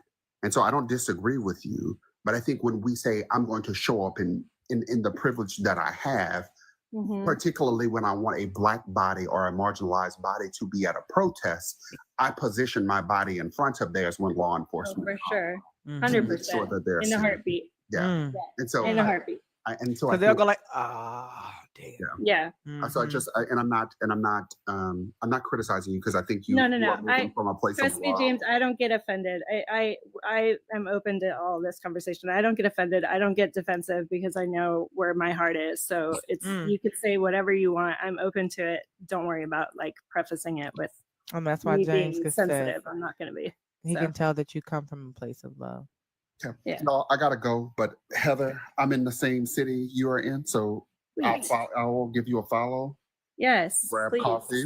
Come on, coffee. Would That's love to. exactly what I was picturing too. So you know I love a good cup of coffee. Except take the coffee out the cup and put a little something else in it. Now I'm about to go and season this bathwater with Epsom salt like it's about to be a crawfish ball. But I love y'all. I got to soak these bones. Okay, love you too. Have a good night. Thank Thank you so you. much, James. Yo, bye. And I'm gonna get that white privilege. I'm gonna listen to it too. I just feel like it's good too. White fragility. Sorry, did I say that wrong? It's white fragility. Oh, it's white fragility. Yeah. Okay, Did I did say see white that one privilege? too. Let me see. Yeah, you said white privilege. Oh, so sorry. It's called white fragility. My bad. White fragility. Okay, here we go. Because I have Spotify. I'm like, I can listen to it like when I'm on the way to the, when I'm riding. I do a lot of driving. When I'm driving on my way to the casino or something like that. You know what I'm saying? Yeah, it's on Audible if you want to get it on audio. Yeah, that's what I'm gonna do. I'm gonna listen to it. Child of 83. How you doing? Good. How are you? I'm all right. Thank you for having me up. Of Just course. I like the education that's going on in your show. It's a lot of education. I see a lot of people learning. Also, people getting healed. Like you so and yeah, if people are out here like husbands yelling at them and stuff, it's some deeper. This goes deeper than just voting. It's some deep, twisted, wicked stuff going on in America that's getting uncovered. That's going on. Yeah. So these conversations are definitely needed. But what I just wanted to come up real quick. I'm gonna drop down, but I wanted to come up and say, as far as I know we're supposed to be, as Black people, we're supposed to be chilling. We're supposed to be and don't do anything. But part of me is like, at what point, right? Because we don't do something for so long, you're gonna be looked, and it's gonna be at your doorstep, and then you're like, man, it's been on our doorstep. It's been on our doorstep, right? It's never Right. not been on our doorstep. It's in our house. It's on the back. We're consumed with it. But my thing is, we're not doing anything. We're doing alternative things. It feels like nothing because we're used to running out there. So when you spend your dollar or you retrieve your dollar and you put it in Black business and build up those businesses, which provides us more power, or put it in a Black bank, which there are very few of them, but there are some in Georgia as well as LA. You're not putting yourself in harm's way. That almost feel like you're not doing shit unless you're not boycotting anything either. You know what I mean? No, that's understandable. Yeah, we can do it in different ways. How do we build up each other? How do we put the money and circulate it into our pockets so that we can have a more powerful stance when we want to come to the forefront and make a difference? Because they're banking on us not sticking together. Because obviously we see it's a setup. We can't just keep running out there and being unalive and keep going to jail where they throw the book at us, but somebody just get a slap on the wrist and they come out okay. And like I forgot James was saying, like if they unalive, or torture their own, it's gonna be a big scandal. They don't do it to themselves. You know what I mean? Yes, I So, definitely do. but we can still work in different ways, and we can't keep running out there and saving people, or they'll never learn. They'll never learn or never understand. Like, oh, you'll get it, and it'll keep falling back on us. And that could be like a boy mom. Some of these boy moms just keep saving these little boys and don't let them feel the consequences of some of their actions Right. and having to deal with it, and then they keep doing the same thing. I just don't want everything you're saying is 100% true, and I agree with the alternative methods of protesting. And this is going to sound crazy, and it's probably but what point do we say? Not point, but when do we say, hey, I don't want y'all to get it twisted. I don't want y'all to get it scared. Like, you think we chill? We chilling because we're choosing to, not because we're scared. Like, we still it still can get lit if it needs to, but we're choosing not to. That's like, Right. I don't want But them if to you get know that complacent and think that. if you know that's true in your heart, then you don't have nothing to prove. Right. And if the opportunity presents itself where you need to get active, you just get active. You don't have to state it. If you know it in your heart, you don't have to feel like nothing. But my thing is, and I see somebody say, "Well, we teach our generation, the next generation. We showed them how to move smarter, and not just run off the cliff."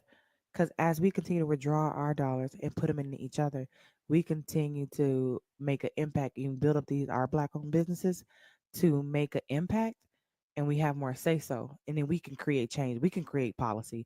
We can influence policy because that's what they've been doing, is influencing policy. The policy is what changes how we live. It changes how many uh years you can give a kid in a certain crime or something like that. Right. Like raising money for Carmelo, right? Because we're taking a play out of their book, when it was Kyle Rittenhouse and when it was Dylan Roof, y'all raised millions for them. So when Right. Carmelo has his opportunity, now we're taking it back. We're putting money behind them. That's what we've been lacking. We got to put money behind each other. They raised like almost $500,000. I don't know how much it is today, but it was that a week ago. Putting money behind each other, saying we support it regardless. They do it when they're the cold-blooded unaliver. This guy the little guy is defending himself.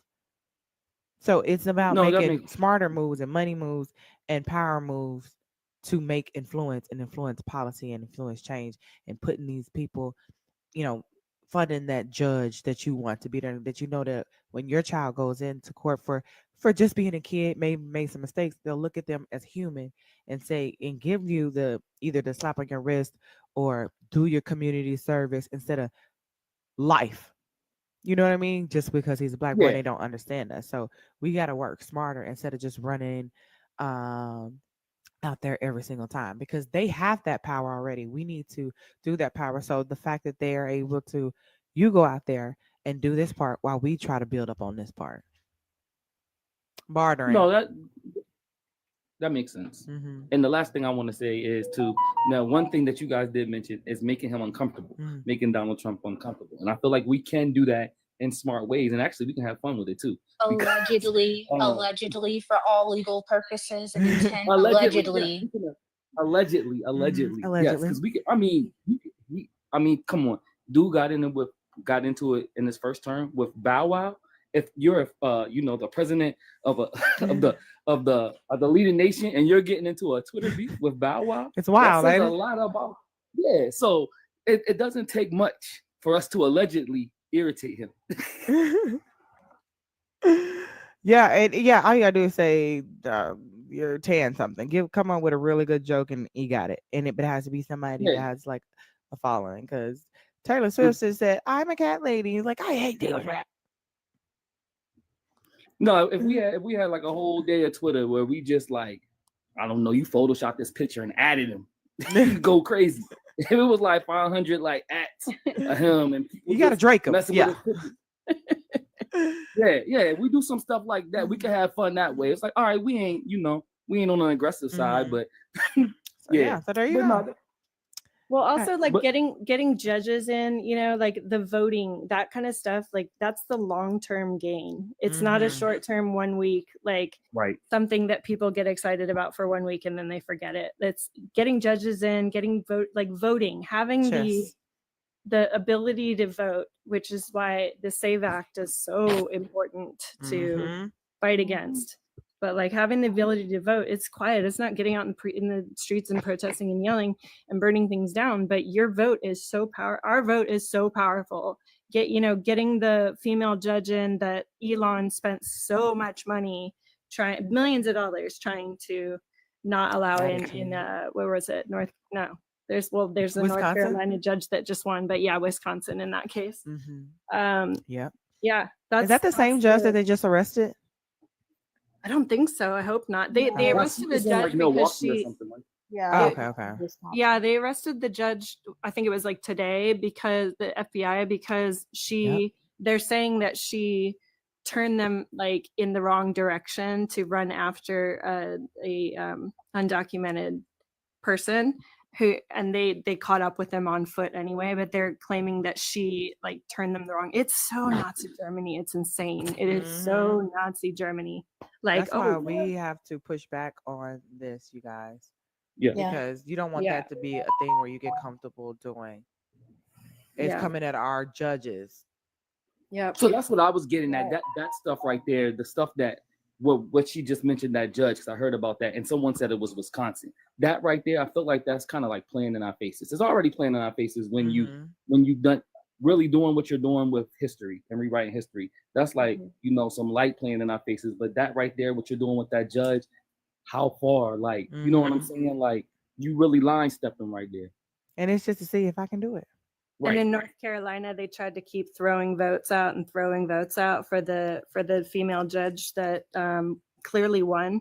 She kept winning over and over every time they recounted, and they kept trying to throw votes out. I don't know where it is right now, but it was looking good for her to finally get into office. But they're trying.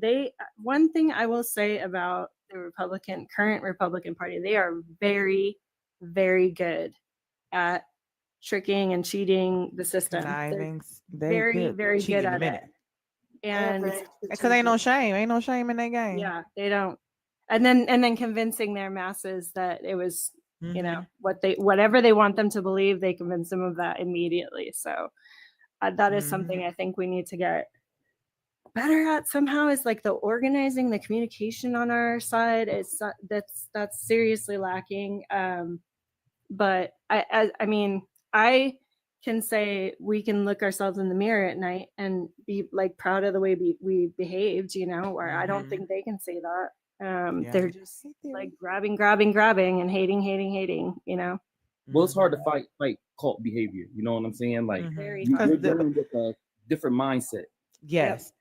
At Jim Jones, they drank the juice after they saw other people drink the juice, foaming at the mouth on the ground, and you still drink it. No, but do you know the real story with that? There were people that tried to escape, and there was a senator that went to visit, and he got killed. He got shot and killed. There were people that tried to escape, tried to run with their kids. There were people that made it out, but they were making them drink that at gunpoint. There weren't a ton of people that were like, "Yeah, give me the juice." They were scared shitless, and then a lot of he them was tried scared to to drink it at the shot end. Down.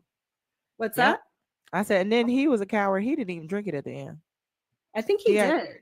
He had somebody unalive him. Oh, sorry. Oh, by Pyum Pyum. Really? He was scared to drink it. He was scared to drink the juice. Oh. He probably watched what they was doing to everybody else. You coward.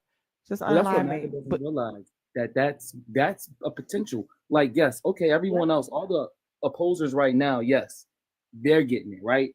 But then what happens when the king says something that you don't like, and now the subjects are now you're the opposition. You know what I'm saying? It's only so far when y'all going to become the opposition. Yeah, they don't realize it. Yep. Well, thank you so much, child. Thank you, guys. I appreciate you. Thank you guys so much. I love you, Heather. Love you too. Bye. Bye. Box is closed, you guys. We're gonna clear this out and then probably raid Santana. Chi, welcome in. Hello, good evening. How you doing, beautiful? I'm good. How are you? I am blessed and highly favored. I can't complain. Love to hear it. Love to Mhm. hear it. I think this is my first time actually being on here. I think so too. Yes, ma'am. So Mhm. I just wanted to make 3 quick points. Mhm. First one, as a licensed social worker working in the healthcare field, currently, a significant amount of my patients are patients under the Ryan White program that receive funding from the federal government to get the healthcare that they need. We are losing funding. They're restructuring our programs. My coworkers are getting fired left and right.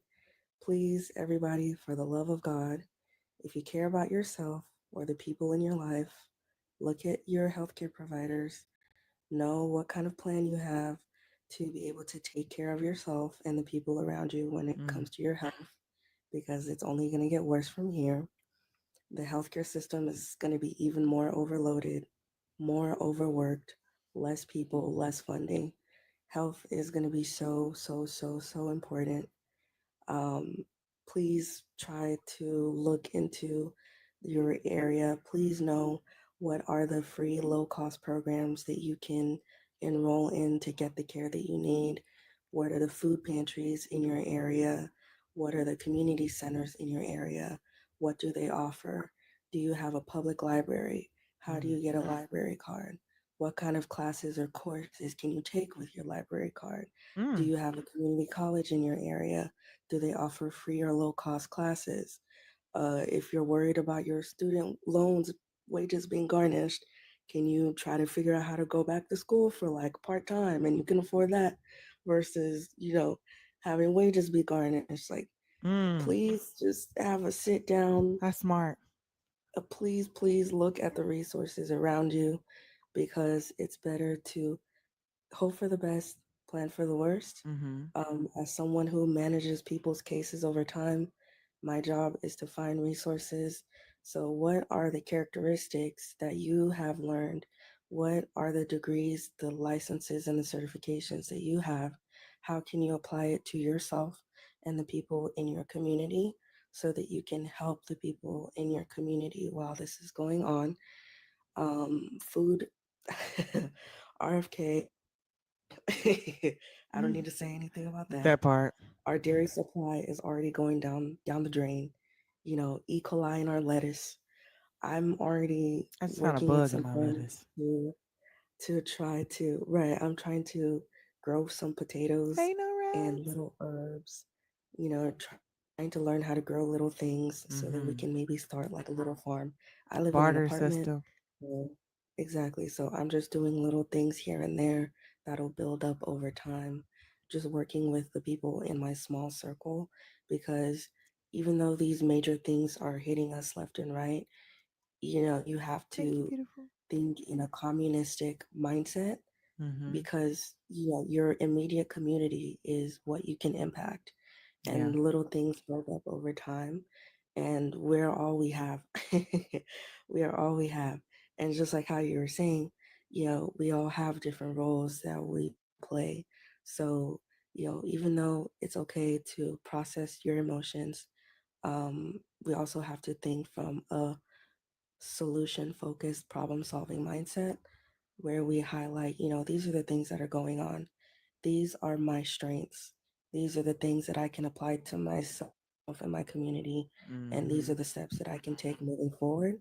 And then obviously trying to join a political organization so that you can be politically aware of what's going on. And then I'm trying to join that Discord because I Ah, want to make sure I'm connecting to people in other states, because I want to yes. know what's going on all around the country, because Naquan, it's are the you in United here? States. Yeah, he sent me the link, so I have to Okay. go in Okay. there. Hmm. So I've never been on Discord before, so I'm like, I don't know how that works, but Have you downloaded the app already? no, not Somebody yet. said I it's don't better even if you have. I've download the literally app never. first, the Discord Yeah. app first, Oh, and sign up, and then copy and paste the link into your browser, and hmm. then it'll open up the app and pull you right into the our server. And Discord's a Gotcha. little confusing, but It is. don't let it scare you. I figured it out. If I can, anybody can. It took me some time to even get it together because I wasn't. It's a lot. But now we know Hmm. we in that thing. So come on in there, baby. Hmm. Okay, That's I really will. good. And It's then, okay. We're gonna so figure it out together, Jen, Chi. Peachy, Yes, sir. as And a then, former social mhm. worker, I appreciate you Oh, awesome. and all the work you do. Oh, thank you. Thank you. And just to circle back to what Heather was mentioning earlier about like things to do using your white privilege, I feel like a major thing that white people get is the benefit of the doubt and an ability to grow into themselves and have more structure in their lives in a way that Black people don't get because we are fighting racism from the day you're born. And so, Mhm. even just having the time, because time is money, even just having the time to sit down and put more into your community and into the things that you know can benefit can be a way of using your privilege. You know, it doesn't have to just be physically being somewhere. It can be like having the organization. Like I know I can be an organized person for Mhm. other people, and so I use that to my advantage. I help my my friends schedule appointments. I help them find resources that they need. I help them talk to insurance companies because that's what I do at my job every day. Mhm. You know, I understand copays, deductibles, Mhm. how these things are applied, how you can apply for medication assistance programs to get your medication for free. Like, if you know something, use that to your advantage, please, because again, we are all we have. And then the last thing for Black people and Black people only, I'm Nigerian. As we move forward, we're gonna see mess around the diaspora. Mhm. And I just really want us to try to lock in. Please embrace the spirit of Pan Africanism Mhm. because there are dumb Black people in every continent, in every part of the world, just like how there are Mhm. smart people, Black people in every Mhm. continent, in every part of the world. I see my own people saying stupid stuff all the time. Mhm. But I understand that we're not a monolith. We're all individuals. Mhm. So some people they just got to get left behind. And ain't nothing You wrong with it. know, as Bye.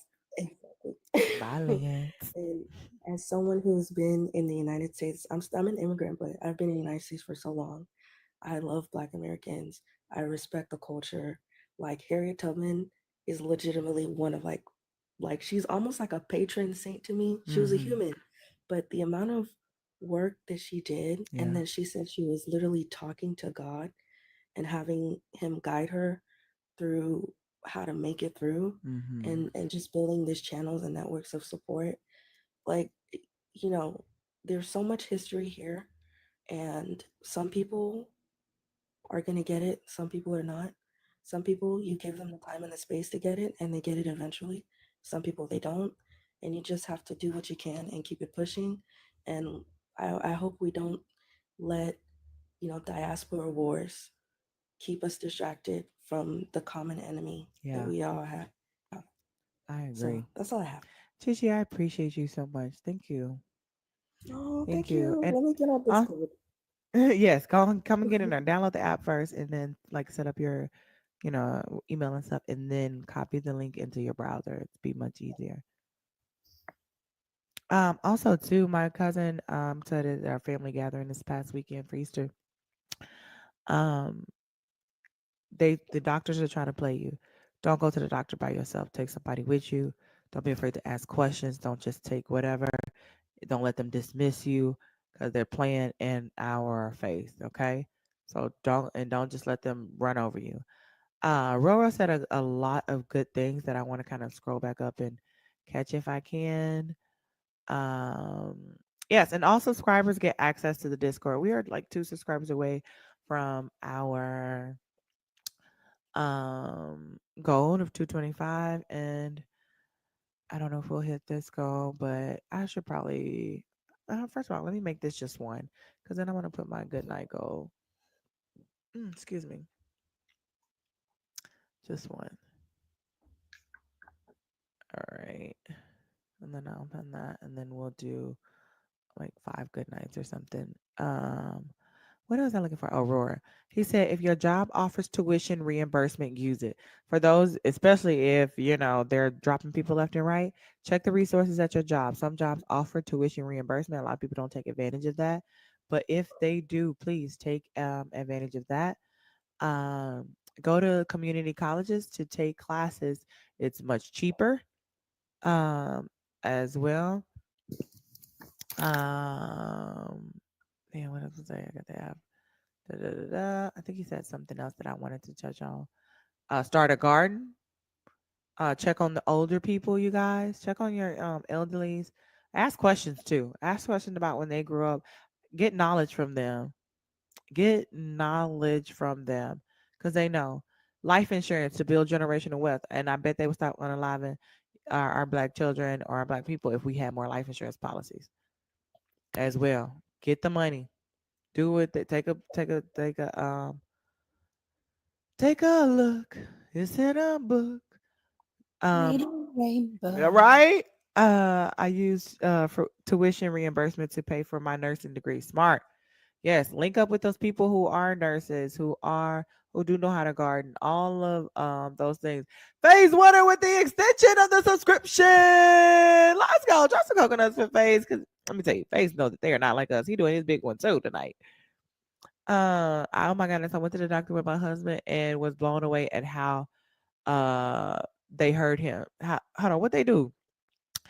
They talk to women like they're stupid. That's Don't what they they? do. Thank you, dude. I appreciate it. Yep, they definitely do. Yeah, see how we're dropping knowledge for each other? This is what we need. I agree. I agree. They heard him, they listen.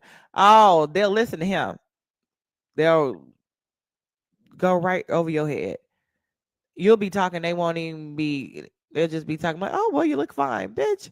Then you just heard my fucking appendix is hanging out of the side of my hip. What the fuck are you talking about? I am bleeding, sir. What do you mean I'm fine? You need to lose weight. Yeah, like, bruh, what are you talking about? Even women doctors, they cut us off. Yes. Also, I have friends that, are mask presenting who talk about how when you go to the doctor and some women who are quote unquote Christians or don't believe in the LGBTQ community, they treat them, they don't listen to them, they treat them like shit. They don't believe the things that they say. And those are things that make a difference too. Good night, Freddie. We're about to get off of here too soon. We gotta hear from our Department of YN tonight. And then we're gonna get out of here. The box is closed. We're probably gonna raid Santana. If you're taking if you're leaving early, go by there and say Jessica Raid, and then we'll still come back over there. Yeah, it's crazy. Department of YN, how you doing, my baby? Hey, Lady Hey. Lindo. How you feeling? I'm doing good. Good. See, I really do want to apologize and I like to take accountability because I can come off as very strong. And when I typed that, I was at work. And when I'm at work, I'm a masculine female. Mm-hmm. But I was talk. It's okay. It's And our I safe was space like, where we can't and talk. when you said that, I was just like, maybe I talk too much. No, You it's know, you fine. were my inspiration I behind was starting the Department of YN activities because Liam got your live shut down. And I said, oh no, we about to get militant on their ass. Yes, we I love you saw for it. him. Come on, we inspire each other. We have to keep talking. And I think that's very important. And shout out to inspiring one another. Come on. She said we about to get militant on their ass. Well, this is a ongoing conversation because, and I know y'all don't like to put the energy into us teaching us, but sometimes we come sincerely and we come with genuine questions so that we can learn and grow. And you can always tell me, no, bitch, shut up. I And don't think we that's have any fine. problem teaching. No, we I don't. don't think we have any problem teaching. I think the biggest thing is just us putting ourselves out in these protests to Oh, be no. unalived. Yeah, I think that's the I'm biggest thing. But we disabled. don't mind, especially when people are open Yeah. to be able to talk about it. And I ask questions too, is like how, being raised in the white culture, like I was asking Mishi, Heather, and you guys, like I think it's important to have these conversations. I don't even go out in the streets for a protest. I'm disabled. I can't walk. So I don't go out there. I I've don't been to really, too many before you in know. Black Lives Matters movement. Yeah, nah. Yeah, this Mm-hmm. summer we're throwing ass in circles and we're That sipping part. on mimosas. Throw that ass in the sink. Okay. But Go I think ahead. it's Hey, awesome Sag. for people to go out like Heather was saying, I mean, I do support it, who can and who wants to and who's willing. But at the same time, when I see people say, oh, look at those white people with their silly little signs, and I'm embarrassed. So, Thank you, Lady Lando. I appreciate you. I don't know what to say then. And I'm like, well, shit. I don't think y'all are silly. I applaud y'all for like understanding like, bitch, we need a break. I need a mimosa and I need Juvenile back that ass up playing in the background. Like You I got applaud y'all for giving us that break. you good, Lady. Lindy, we're here for at least probably another 10 minutes. It's exhausting, especially as a black woman, just like, you know, trying to be pushed to the bottom and steady climbing up. Always worried about this and then that, being perfect, not too loud, not too ghetto, not too this. In fighting with being yourself and what society tells you need to be. I'm grateful to have an amazing mother, nurturing mother, who allowed us to be, um, which helped a lot.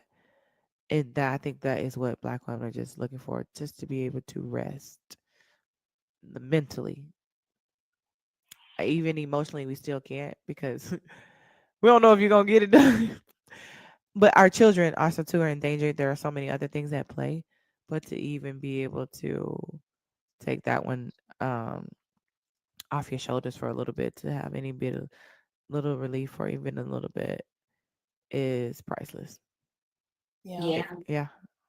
And there's a lot of ways to protest. So I'm sorry.